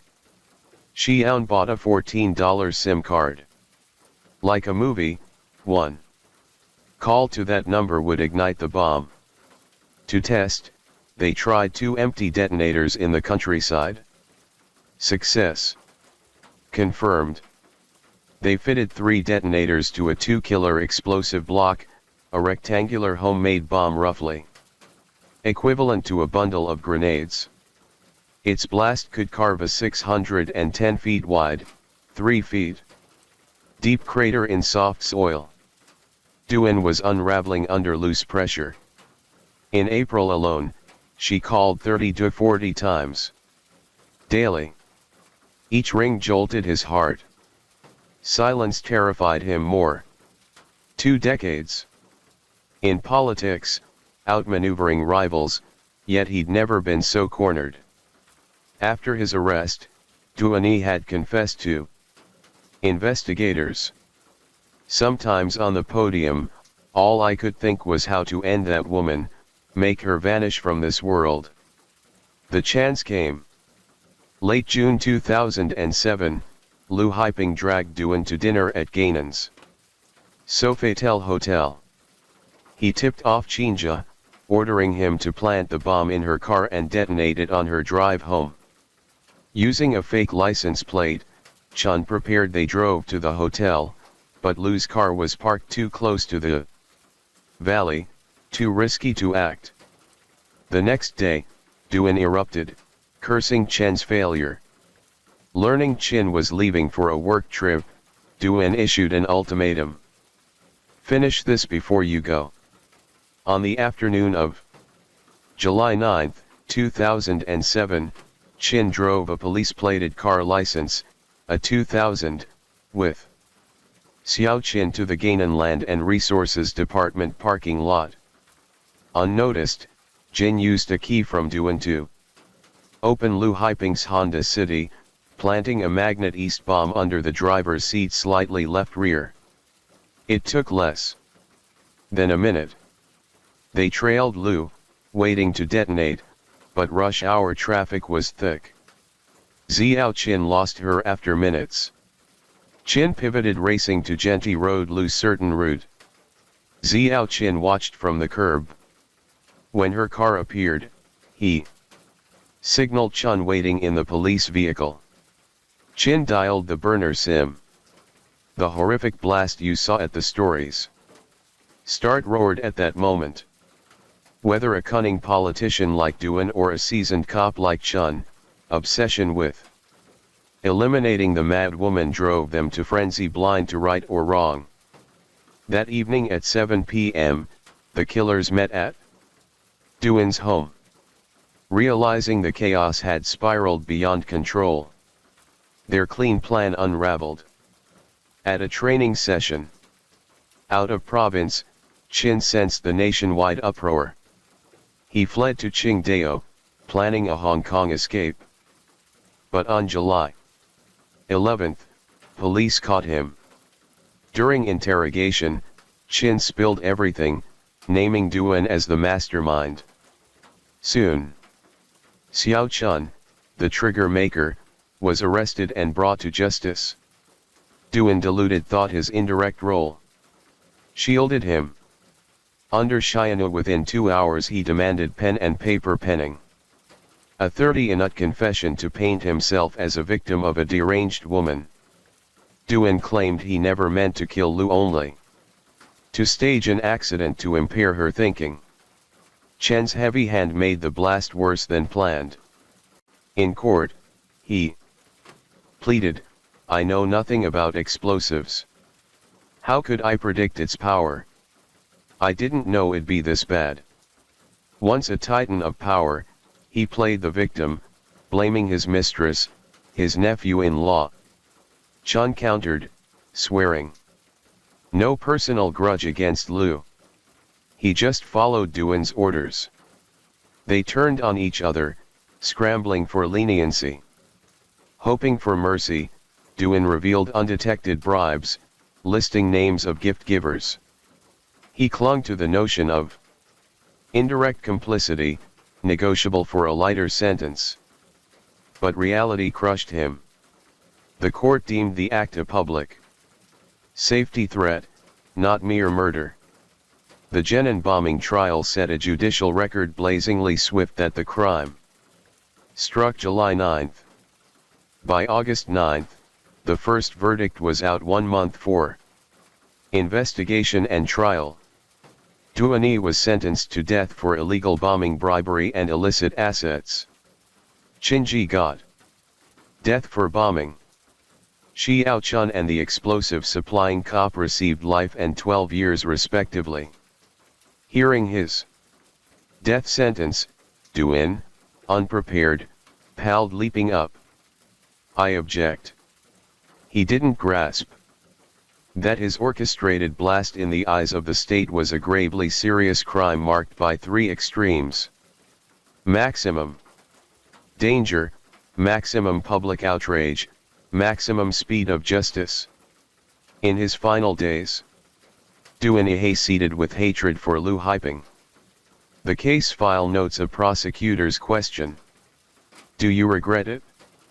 If you could redo it, what would you do?" Duan gritted his teeth. "I only regret using explosives. If I could redo it, I'd still take her life." When the execution order came, Duan fell to his knees, pleading, "Can I go by lethal injection?" On September 5, 2007 in Jinan, Duani and Shini faced the firing squad, ending the tragic saga of a high official and his young mistress. Duan's case sent shockwaves through official rooted in Shandong's government for nearly 30 years. He was a respected veteran. His bribes under 420 Jin-Dao $USD seemed modest for his power. Yet abusing his position for profit and killing to silence a lover made him a stark warning for the system. The indictment detailed from November 2000 to Lunar New Year 2005. Duan took bribes to aid Ping, former Yao Town secretary in Jinan and rising to Laisha district deputy secretary. 9 times he pocketed cash gift cards and a card totaling over $52 or $780. In March, April 2005, when Li Ping faced legal trouble, Duan helped lighten his penalty and shield illicit funds, receiving 44 Jin-Dao, $800 USD from Li's wife. In August 2001 and September 2004, Duan helped Chen, former Jinan Government Office Deputy Director, become Construction Committee Chairman, accepting gifts worth over $6,020. From 2002 to spring 2006, he aided Tan Jinping, former Jinan High-Tech Zone Deputy Director, with transfers and promotions, taking 7 bribes totaling over $5,600. These cases revealed Duan's web of power, money deals, trading personnel placements for bribes. Though small in value, they exposed his corrupt core, abusing Geo's political machinery. Duan's wife, Han Main, took 44 Jin-Dao, $800 USD in bribes. His son, Duan Bena, Jinan Personnel Department official. Collected $72 out of $800 USD on his behalf. The entire family was entangled in corruption's vortex. On July 18, 2007, 9 days after the bombing, Gainan faced a once-in-a-century rainstorm. Yet, the media and public storm over Duan's case raged fiercer. Citizens debated, some with pity, others with scorn. Duani, once a top power, was crushed by his own mistress. A child of the era with a stellar start, he was warped by power and politics losing reason itself. A high official driven by illicit love sparked a nationwide murder scandal. Many thought no political disgrace could surpass it. They underestimated reality's reach. Duan's case is a tragic testament to corrupted power. From an illicit affair with a mistress 30 years younger, he fell under her control, blackmailed and plunged into crime. To silence her, he and his nephew-in-law built a bomb, unleashing a horrific blast downtown. The case stunned the nation, ending in death sentences for the mastermind and his accomplice, exposing a sprawling corruption network behind a seemingly clean official. Story 5. Throughout the 2000s, a mysterious woman in China was known as the public mistress of over a dozen provincial and ministerial officials, wielding an extraordinary talent, helping powerful men and elites amass wealth through shadowy deals. Once a refugee girl from Vietnam, she rose to become a tycoon with a fortune worth billions of yuan. In her secret diary, she meticulously recorded the names of influential figures, governors, city secretaries, deputy mayors, state-owned enterprise chairmen, deputy chief justices of the Supreme Court, deputy directors of the National Development Bank, assistants to the Minister of Public Security. Shielded by these powerful lovers, she infiltrated lucrative industries like tobacco, real estate, advertising, oil, and stocks, effortlessly disrupting the business world. In 1970, a young girl named Livy fled with her family through dense forests and treacherous mountain paths along the Hakao border in Yunnan. Crossing from Vietnam into China, they settled in Ziohe.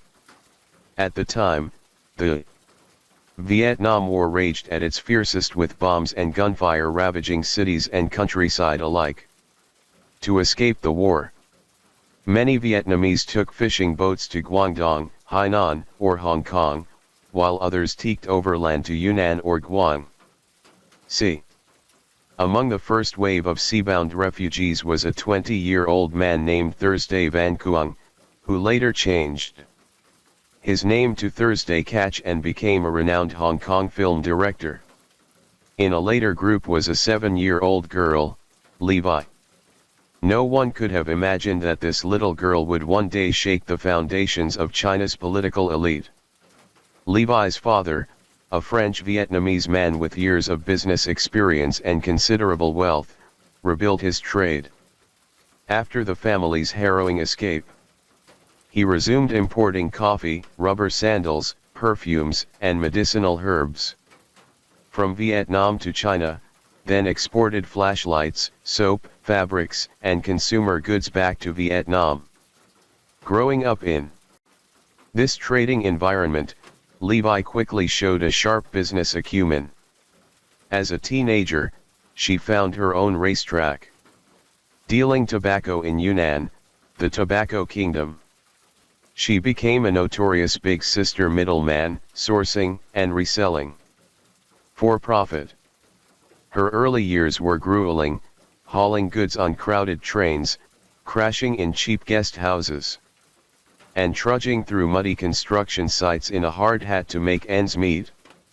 Yet within her frail frame burned an inexhaustible energy. Before long, the beautiful Vietnamese French girl reached her 30s, a fateful milestone where destiny dealt her 3 great lessons, transforming her completely. The first lesson was about men, sparked by a fateful encounter between a mistress and a governor.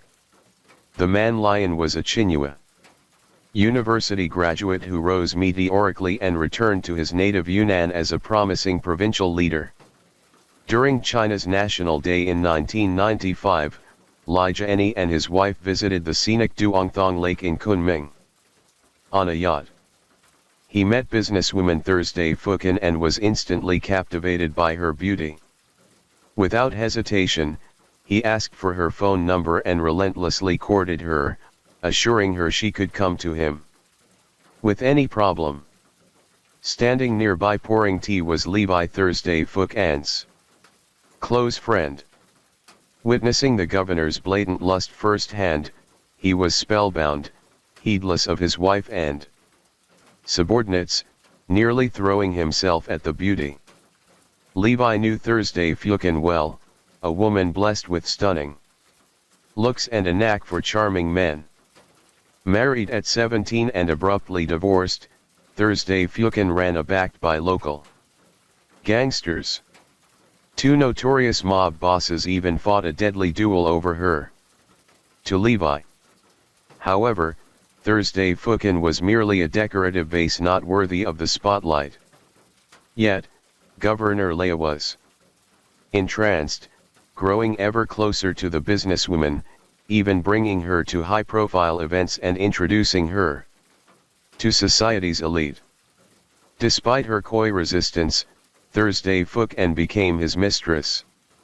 Outwardly, Li Jiani maintained a righteous gentleman image, but behind closed doors, a world of secrets thrived.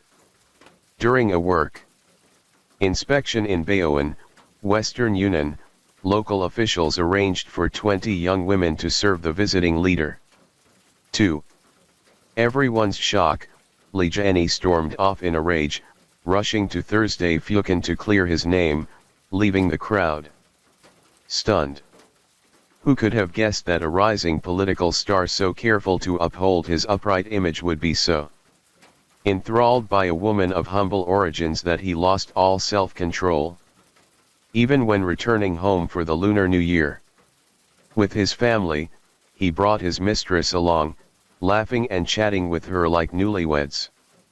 More astonishing still, his wife of 30 years silently tolerated the presence of this third party, resigned to the sidelines. Watching the dynamic between the governor and her friend, Levi learned her first lesson. No matter how high a man sits on the throne of power, he remains just a man. Put simply, they can all become prey or pets, easily manipulated for profit. The second lesson was about power and money, taught through the raw curriculum of how Li Jiani and Thursday Phucan rat in fortunes. To fund her yacht project, Thursday Phucan borrowed heavily from loan sharks. Unwilling to dip into her own pocket to repay the 3 million yuan debt, approximately $420 USD, she turned to her governor lover with a coy plea. With a single wave of his hand, Li Jiani ordered Yunnan's finance department to funnel 3 million yuan to his mistress, citing a flimsy excuse to cover it up. Naturally, this public fund was never meant to be repaid. Thursday Phucan had no intention of returning it either. Smelling the sweet scent of easy profit, she doubled down on her borrow and never repay scheme, siphoning over 20 million yuan, approximately $2.80 million USD in no time. Under Thursday Phucan's and Levi's orchestration, Li Jiani personally called the head of Yunnan's Tobacco Administration, demanding they support a Hong Kong tobacco merchant. One phone call netted that merchant over 13 million yuan, approximately $1.82 million in profits. Through her friends' schemes and her own hands-on dealings, Levi grasped the second lesson fully. To make real money, you must cling to power. In 1996, at age 33, Levi married a divorced official, a key leader in Chohongha's Tobacco Bureau. In Yunnan, that position held life and death authority. Through her husband's introductions, Levi climbed to new heights in her network of connections. The whispers, secrets, and unwritten rules of the political elite, once hidden, now lay bare before her. No longer was Levi the girl lugging goods on crowded trains, peddling tobacco, but marrying into the tobacco industry was merely her first step toward power. Soon she earned the unwavering trust of Governor Li Jian, expanding her web of political ties even further.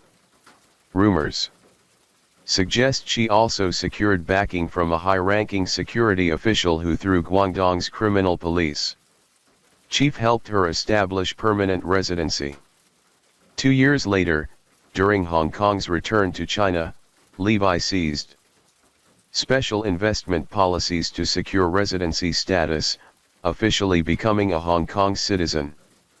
Shedding the refugee label that had haunted her for years, she stepped into the elite as a legitimate player. The third lesson was about risk. In 2001, Lai Hajin faced investigation for abuse of power and corruption. 2 years later, he was sentenced to a suspended death penalty. His son received 15 years in prison and his mistress Tufun got 4 years. When Lai Hajin's corruption and leery were exposed, his humiliated wife, unable to bear the shame, took her own life at home. Levi was questioned by the task force but escaped prosecution due to her limited involvement. The tragic collapse of Lai Jin's family and the nerve-wracking brush with investigation taught Levi a priceless lesson to survive long-term. You cannot bet everything on one person. You need a vast network, a sprawling umbrella to shield against risks. In the years that followed, Levi infiltrated high-profit industries like tobacco, real estate, and oil sectors, tightly controlled by power. In the ruthless game of trading, influence for wealth, arrogance, and complacency are common traps. But Levi was different. She had honed a sharp instinct for risk management. The once poor girl had matured, ready to dominate the power game for nearly a decade. On the night of August 27, 2021, a fire erupted in an apartment on Nam Nang Gok, Yanjim Street, Beijing. Flames sparked on the balcony, charring about 2 square meters. Rescuers saved an injured elderly man, but he succumbed to his injuries in the hospital. This seemingly minor blaze made headlines on CCTV, for the victim was none other than Kim Nank, China's former finance minister, dead at 77. Reports later revealed that just 10 days earlier, Kim's wife had passed away. That night, while burning ceremonial paper to honor her, he accidentally ignited nearby objects, triggering the tragedy. A native of Suzhou, Jiangsu, Kim had deep ties to Yunnan. After graduating college, he worked there for 23 years, rising to deputy governor before moving to Beijing as finance minister in March 2003. In 2009, Kim abruptly retired naked, taking no transitional role after leaving office, a move that sparked suspicion. Few knew his strange exit tied back to a familiar name, Levi. Before his downfall, Governor Li Jijin had personally introduced her to Kim Nanch. The minister then used his clout to connect Levi with top-tier elites. He opened the door. She did the rest. To thrive in the treacherous world of politics, Levi was no amateur. After safely navigating the Jiajin scandal, she left Yunnan for Beijing, chasing bigger opportunities. There she secured the backing of heavyweights like Wang Ich, vice chairman of the Securities Commission, Tran Zhonghai, chairman of China's oil group, and Liu Chihua, Beijing's deputy mayor. When Levi was investigated in connection to Li Jiajin's case, authorities also questioned Kim Nankan about his ties to her. He candidly admitted their connection and soon ended his tenure as finance minister earlier than planned. You might wonder just how captivating was Levi's allure to ensnare so many powerful men. According to Caijing magazine, this Vietnamese French woman had delicate features, arched brows, large eyes, a high nose, and flawless pale skin. A striking Eurasian beauty, with bangs grazing her brows and vibrant, soft fabrics accentuating her figure. She radiated youthful charm even past 40. Yet her true power wasn't just her looks. She wasn't a peerless beauty, but her presence was unforgettable. Those who met her described a calm, measured demeanor. In the high-stakes, cutthroat world of politics and business, her poise and finesse were a rare asset. Still, Levi remains an enigma. Public photos and personal details about her are scarce. Thanks to Beijing's elite, she landed a cushy role at Tucson Group, a state-owned enterprise handling real estate, urban development, and Olympic construction projects. It was a nominal post, but Levi harbored grander ambitions. Having tasted the staggering profits of Yunnan's real estate, she latched onto Big Brother Liu Hua, hoping to claim a slice of Beijing's booming property market. As deputy mayor, overseeing urban construction and the 2008 Beijing Olympics projects, Liu Chihua held the keys to billions. A slight nod from him could make Levy a fortune, a woman named Vong. This middle-aged mistress of Deputy Mayor Liu Hua, plain in appearance but razor-sharp in wit, hailed from a coal mining family. Yet she held absolute sway over the deputy mayor. Houses, cars, construction contracts, whatever Vong demanded, Liu Chihua delivered. Vong was no ordinary mistress. Bluntly put, she was Liu Chihua's white glove, his proxy for backdoor deals and shady transactions. When Liu Chihua was later investigated for pocketing 6.9 million yuan, approximately $966,000 USD in bribes, 5.9 million yuan, approximately $8 to $26,000 USD had passed through her hands. Levi's arrival put Vaughn on high alert. The two women sparred, probing each other's weaknesses. Levi soon realized Liu Chihua's trust in Vong was unshakable, impossible to usurp. Begrudgingly, she withdrew from the contest, abandoning her dream of striking gold in Beijing through the deputy mayor. Insider accounts suggest a deeper reason Levi saw that Beijing's deep waters dwarfed Yunnan.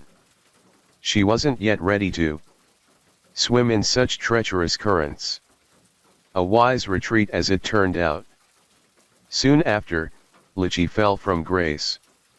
Chinese media and overseas insiders later revealed that a tycoon, Quach Venki, seeking revenge, enlisted a senior national security official to orchestrate a devastating blow. They secretly filmed Liu Chihua's intimate moments in Hong Kong and leaked the tape to higher authorities through covert channels, a lethal move no ordinary mind could conceive. In 2002, Levi appeared at Villano 2 Tram Sunt Tamlolo Street in Tanchas Batjaquan district. She and her friends gathered there to sing and revel. Built in 1928, the villa once belonged to Vong Dans in Shandong's richest man.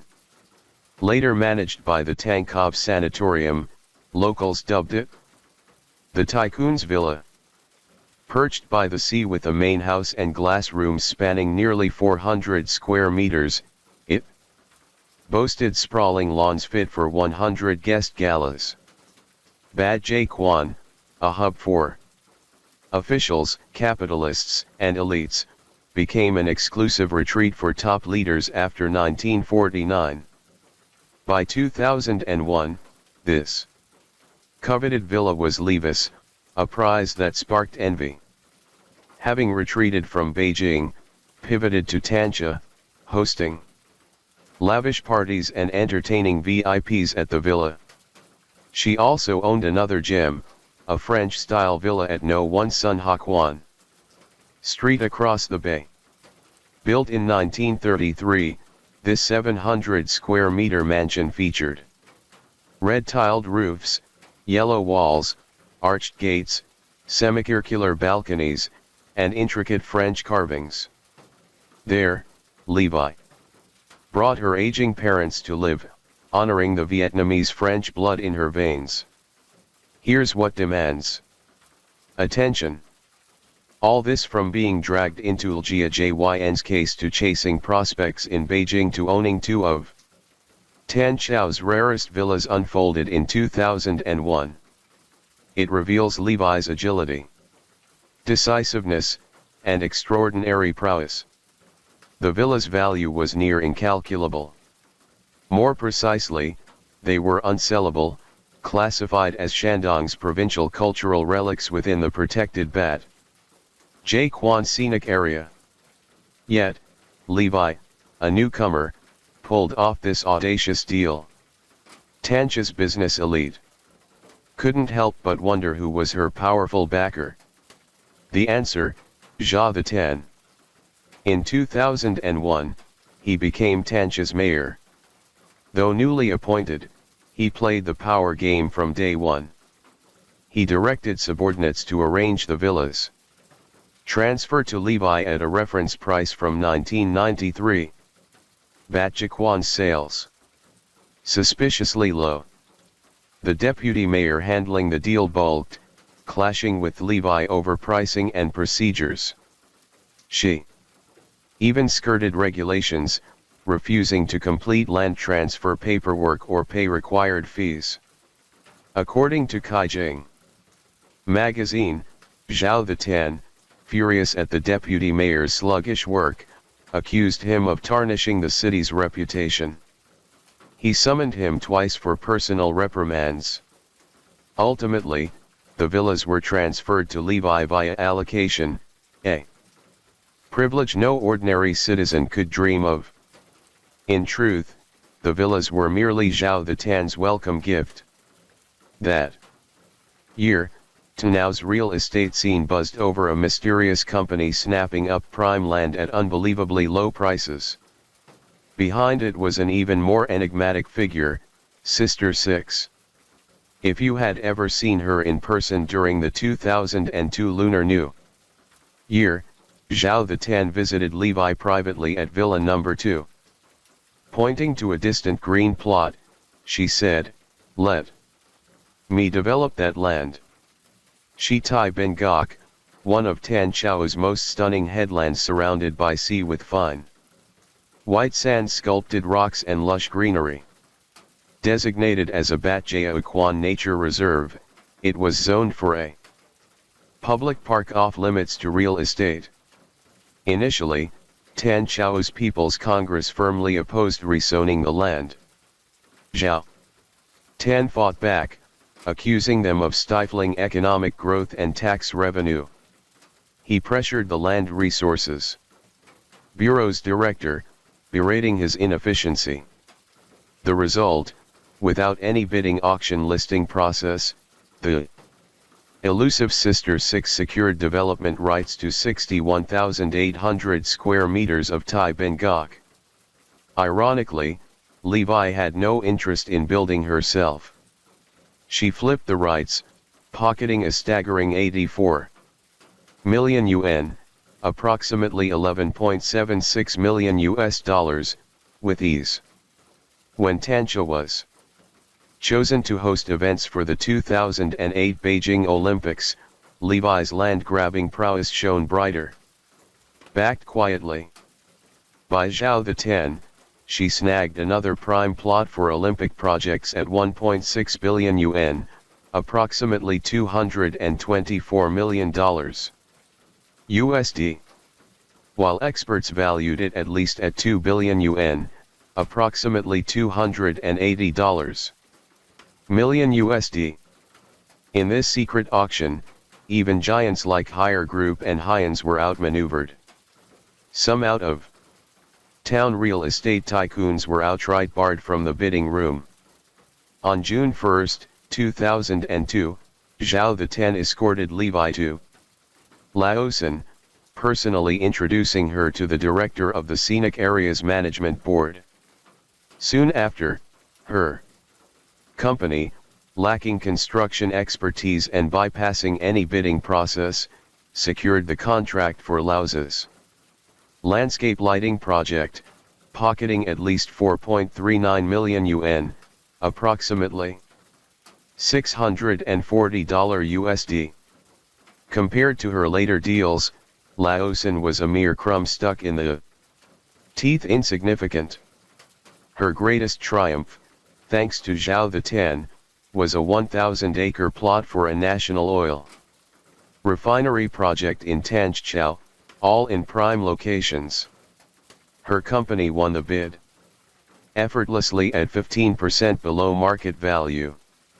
Shockingly, the 118 million yuan, approximately $1,652 million USD land transfer fee, was never fully paid. When Zhou the Ten was later investigated, the verdict revealed his scheme. Knowing Levi lacked funds, he devised a targeted sale, funneling advanced payments from state-owned enterprises like China's oil group and government agencies to cover her contracts. This sophisticated tactic minimized her capital costs. Court records confirmed that in just a few years, Zhao the Ten channeled at least 100 million yuan, approximately $14 million USD in benefits to Levi, an astronomical sum. Unlike typical mistresses who only take Levi, didn't just offer charm and care, she repaid with cold, hard cash. From early 2004 to before the 2006 Lunar New Year, she gifted Zhou the Ten $300,000 yuan, 400,000 yuan, and a hefty 1 million yuan, totaling approximately $238,000 USD, a steep price for their mutually beneficial alliance. How did Levi pivot so seamlessly from Beijing to Tanzhou, securing such lucrative deals? To understand, we must rewind to her Beijing days. Beyond Kim Nanch, another key figure loomed large, Tran Zhonghai. In 1997, Tran Zhonghai served as Shandong's deputy governor, overseeing industry, transportation, and energy. By 2001, he moved to Beijing as deputy director of SOP. That same year, he introduced Levi to his old Shandong ally, Zhao the Ten, over drinks and laughter, discussing Tanzhou's massive oil refinery project. Tran Zhonghai's personality, Beijingers called it boisterous, was generous and open. He didn't mind Levi cozying up to Zhao the Ten. He even encouraged it, a rare magnanimity among officials. Tran Zhonghai was a unique figure in politics. Born to a high-ranking cadre family, he was bold, unapologetic and iron-willed. Campaigning for Ningbo's mayorship, he brazenly told the People's Congress, "I'll know who doesn't vote for me. You'd better watch out." Once arriving late to a state council inspection without apology, he casually tossed premium cigarettes to central leaders. When one sternly asked, "How much is your monthly salary to afford these tran?" Zhang Hai just grinned unfazed. In 2003, he became COPEC's chairman as global oil prices soared, skyrocketing company profits. His arrogance grew. He single-handedly approved a near 1 billion yuan, approximately 140 million US, sponsorship without board consent.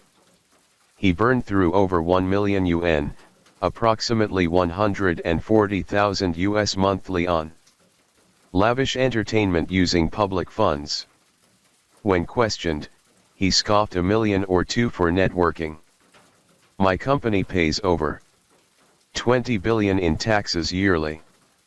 If I don't spend, how do I earn? A master of spending and earning. Tran Zhang Hai also excelled at wielding mistresses to manipulate power.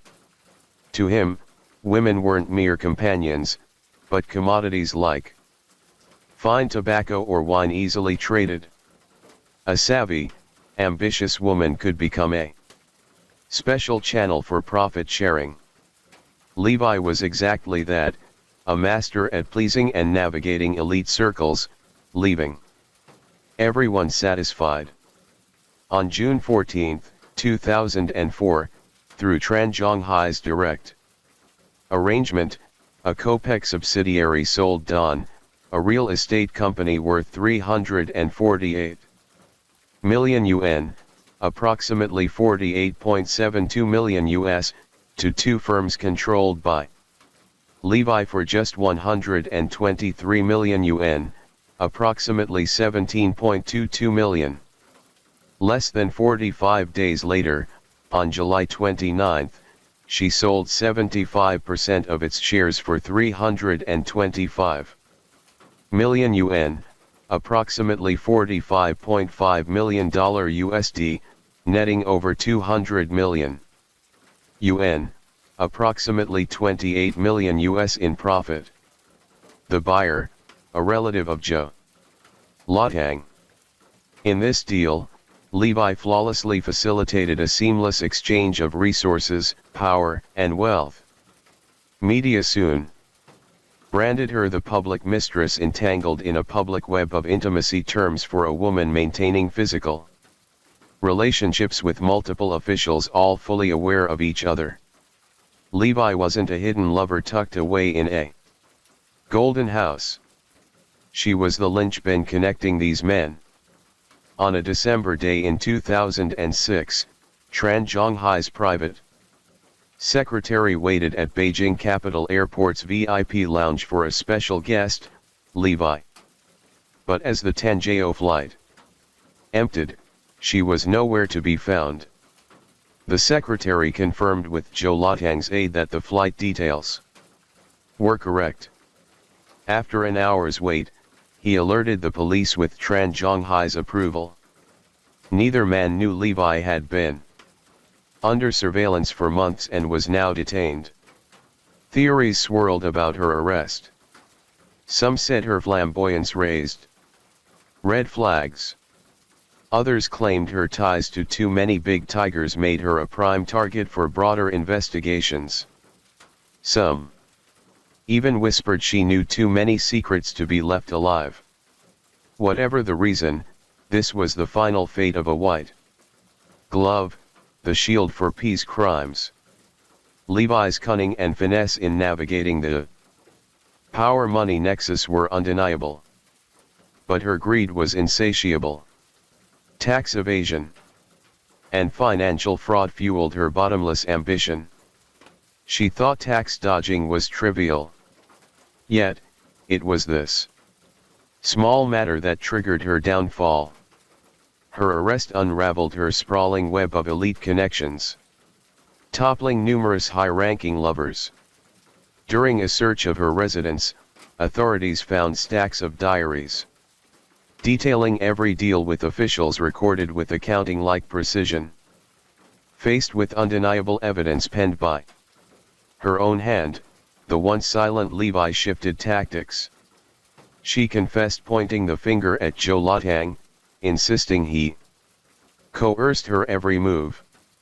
By then, Zhou Latang was Shandong's deputy party secretary and Tan Xiao's party secretary. Knowing punishment was inevitable, he fought to save himself, exposing Tran Zhonghai's financial misdeeds.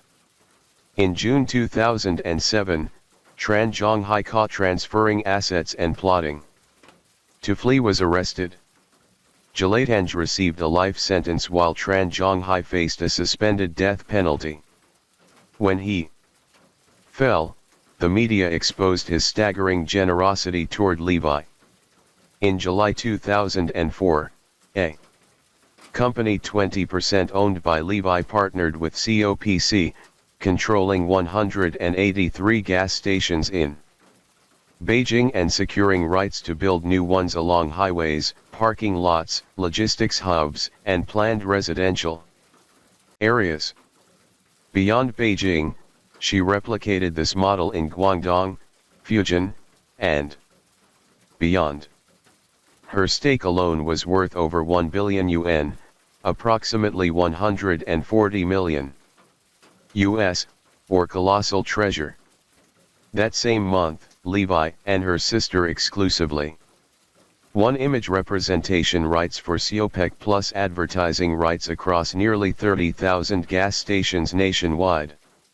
Backed by Tran Zhonghai, she expanded into real estate in Hunan, Fujian, and more, all tied directly or indirectly to Siopec. This was Levi's golden era. She controlled nearly 20 companies spanning oil, tobacco, real estate, and stocks. Her assets scattered across Beijing, Shenzhen, Tanghao, Hong Kong, and abroad totaled nearly 10 billion yuan. Approximately 1.4 billion US. The burning question: how did she launder such a massive fortune? Levi targeted Trung Tan Plaza, a prime commercial complex in Guangzhou's Tennet district. Its former owner recounted her proposal, a fake purchase contract for 10 billion yuan, approximately $1.44 billion US, paid by Copec, with him receiving only 7 billion, approximately $980 million. The remaining 3 billion, approximately $420 million. She demanded he turn into cash within 2 years for whoever needs it. At another Beijing meeting, Levi brazenly negotiated in a bathrobe, hinting at deep political ties, even claiming she had swayed Huang Tonghu, Deputy Chief Justice of the Supreme People's Court, to intervene. Her audacity stunned the owner. I couldn't believe she played at that level. Yet, a curse seemed to loom. Men tied to Levi in the political sphere met grim fates. In 2007, Tran Zhonghai, the highest-ranking figure in a state-owned enterprise corruption scandal, was subjected to Xianyu, an internal Communist Party disciplinary process led by the Central Commission for Discipline Inspection. He held the highest rank, wielded the most power, and embezzled a record-breaking 1.6 billion yuan, approximately 200 to 24 million US, in a single bribe. Levi's diaries filled with sentimental notes and transactions with countless senior officials named over a dozen provincial and ministerial figures. Those jailed for their close ties to her included Li Zheding, former Yunnan governor, Lu Kahua, former Beijing deputy mayor, Huang Tong Hu, former deputy chief justice Van Jik, former vice chairman of the National Development Bank, and Trin Tuang, former assistant minister of public security. Others at provincial and ministerial levels were sacked for careless associations or severe disciplinary violations spared public disgrace. Levi, thanks to her cooperation and meritorious reporting, received a mere 5-year sentence. According to Kying magazine, most of her vast wealth was transferred overseas beforehand, untouchable due to jurisdictional limits. Even during her imprisonment, some foreign investments continued to profit. Rumors swirled that she once claimed to be a Chinese military intelligence agent when meeting senior officials. Others speculated she was a Taiwanese spy. A 2007 leaked U.S. consulate cable from Shanghai titled "Sleeping with the Enemy," reported by ABC News via WikiLeaks, alleged the woman behind former Finance Minister Kim Nam-kwan's downfall was a Taiwanese intelligence operative. Yet U.S. intelligence faced skepticism. Taiwan's China Times interviewed a former operative active in mainland China who argued the cable lacked evidence. No details on Levi's supposed spy network connections, information transfers, or payments. The disbelief stemmed from one question: how could an ordinary Vietnamese refugee wield the intellect and skill to captivate China's top officials and escape with such a light penalty? In February 2011, Levi was released. As a Hong Kong citizen, she swiftly left China. The 7-year-old refugee who fled Vietnam to Yunnan had, over nearly 40 years, mastered and manipulated China's political machine, earning the title of the most mysterious public mistress. Though she confessed her ties and her secret transaction diaries were seized, critical details how she approached these men, the nature of their intimacy, remained shrouded in fog. Her story lacks bloody purges or salacious bedroom scandals, filled instead with dry figures, land transfers, share sales, bank deals. Yet, this makes her tale uniquely significant in China's political lore. The favor she curried from top officials wasn't just physical allure. In their world, younger, prettier women were a dime a dozen. What set Levi apart was her experience, cunning, and unmatched ability to win elite trust. Unlike mistresses who merely begged for cash, she connected officials and helped them earn and launder money. That was her core strength. The authorities' discreet handling, no public trial, minimal media frenzy, even a hint of protection forces. One conclusion: Levi had an extraordinary knack for elevating her value in every life transaction. Or perhaps behind this enigmatic woman loomed a far greater force. As the rain gently falls and the night grows deeper, thank you for joining me here at Mr. Nightcared. True crime stories remind us of life's mysteries and the importance of staying aware even as we seek comfort in the quiet of the night. Let the rain carry you to a peaceful sleep. And until we meet again, stay safe, stay curious, and let the night watch over you.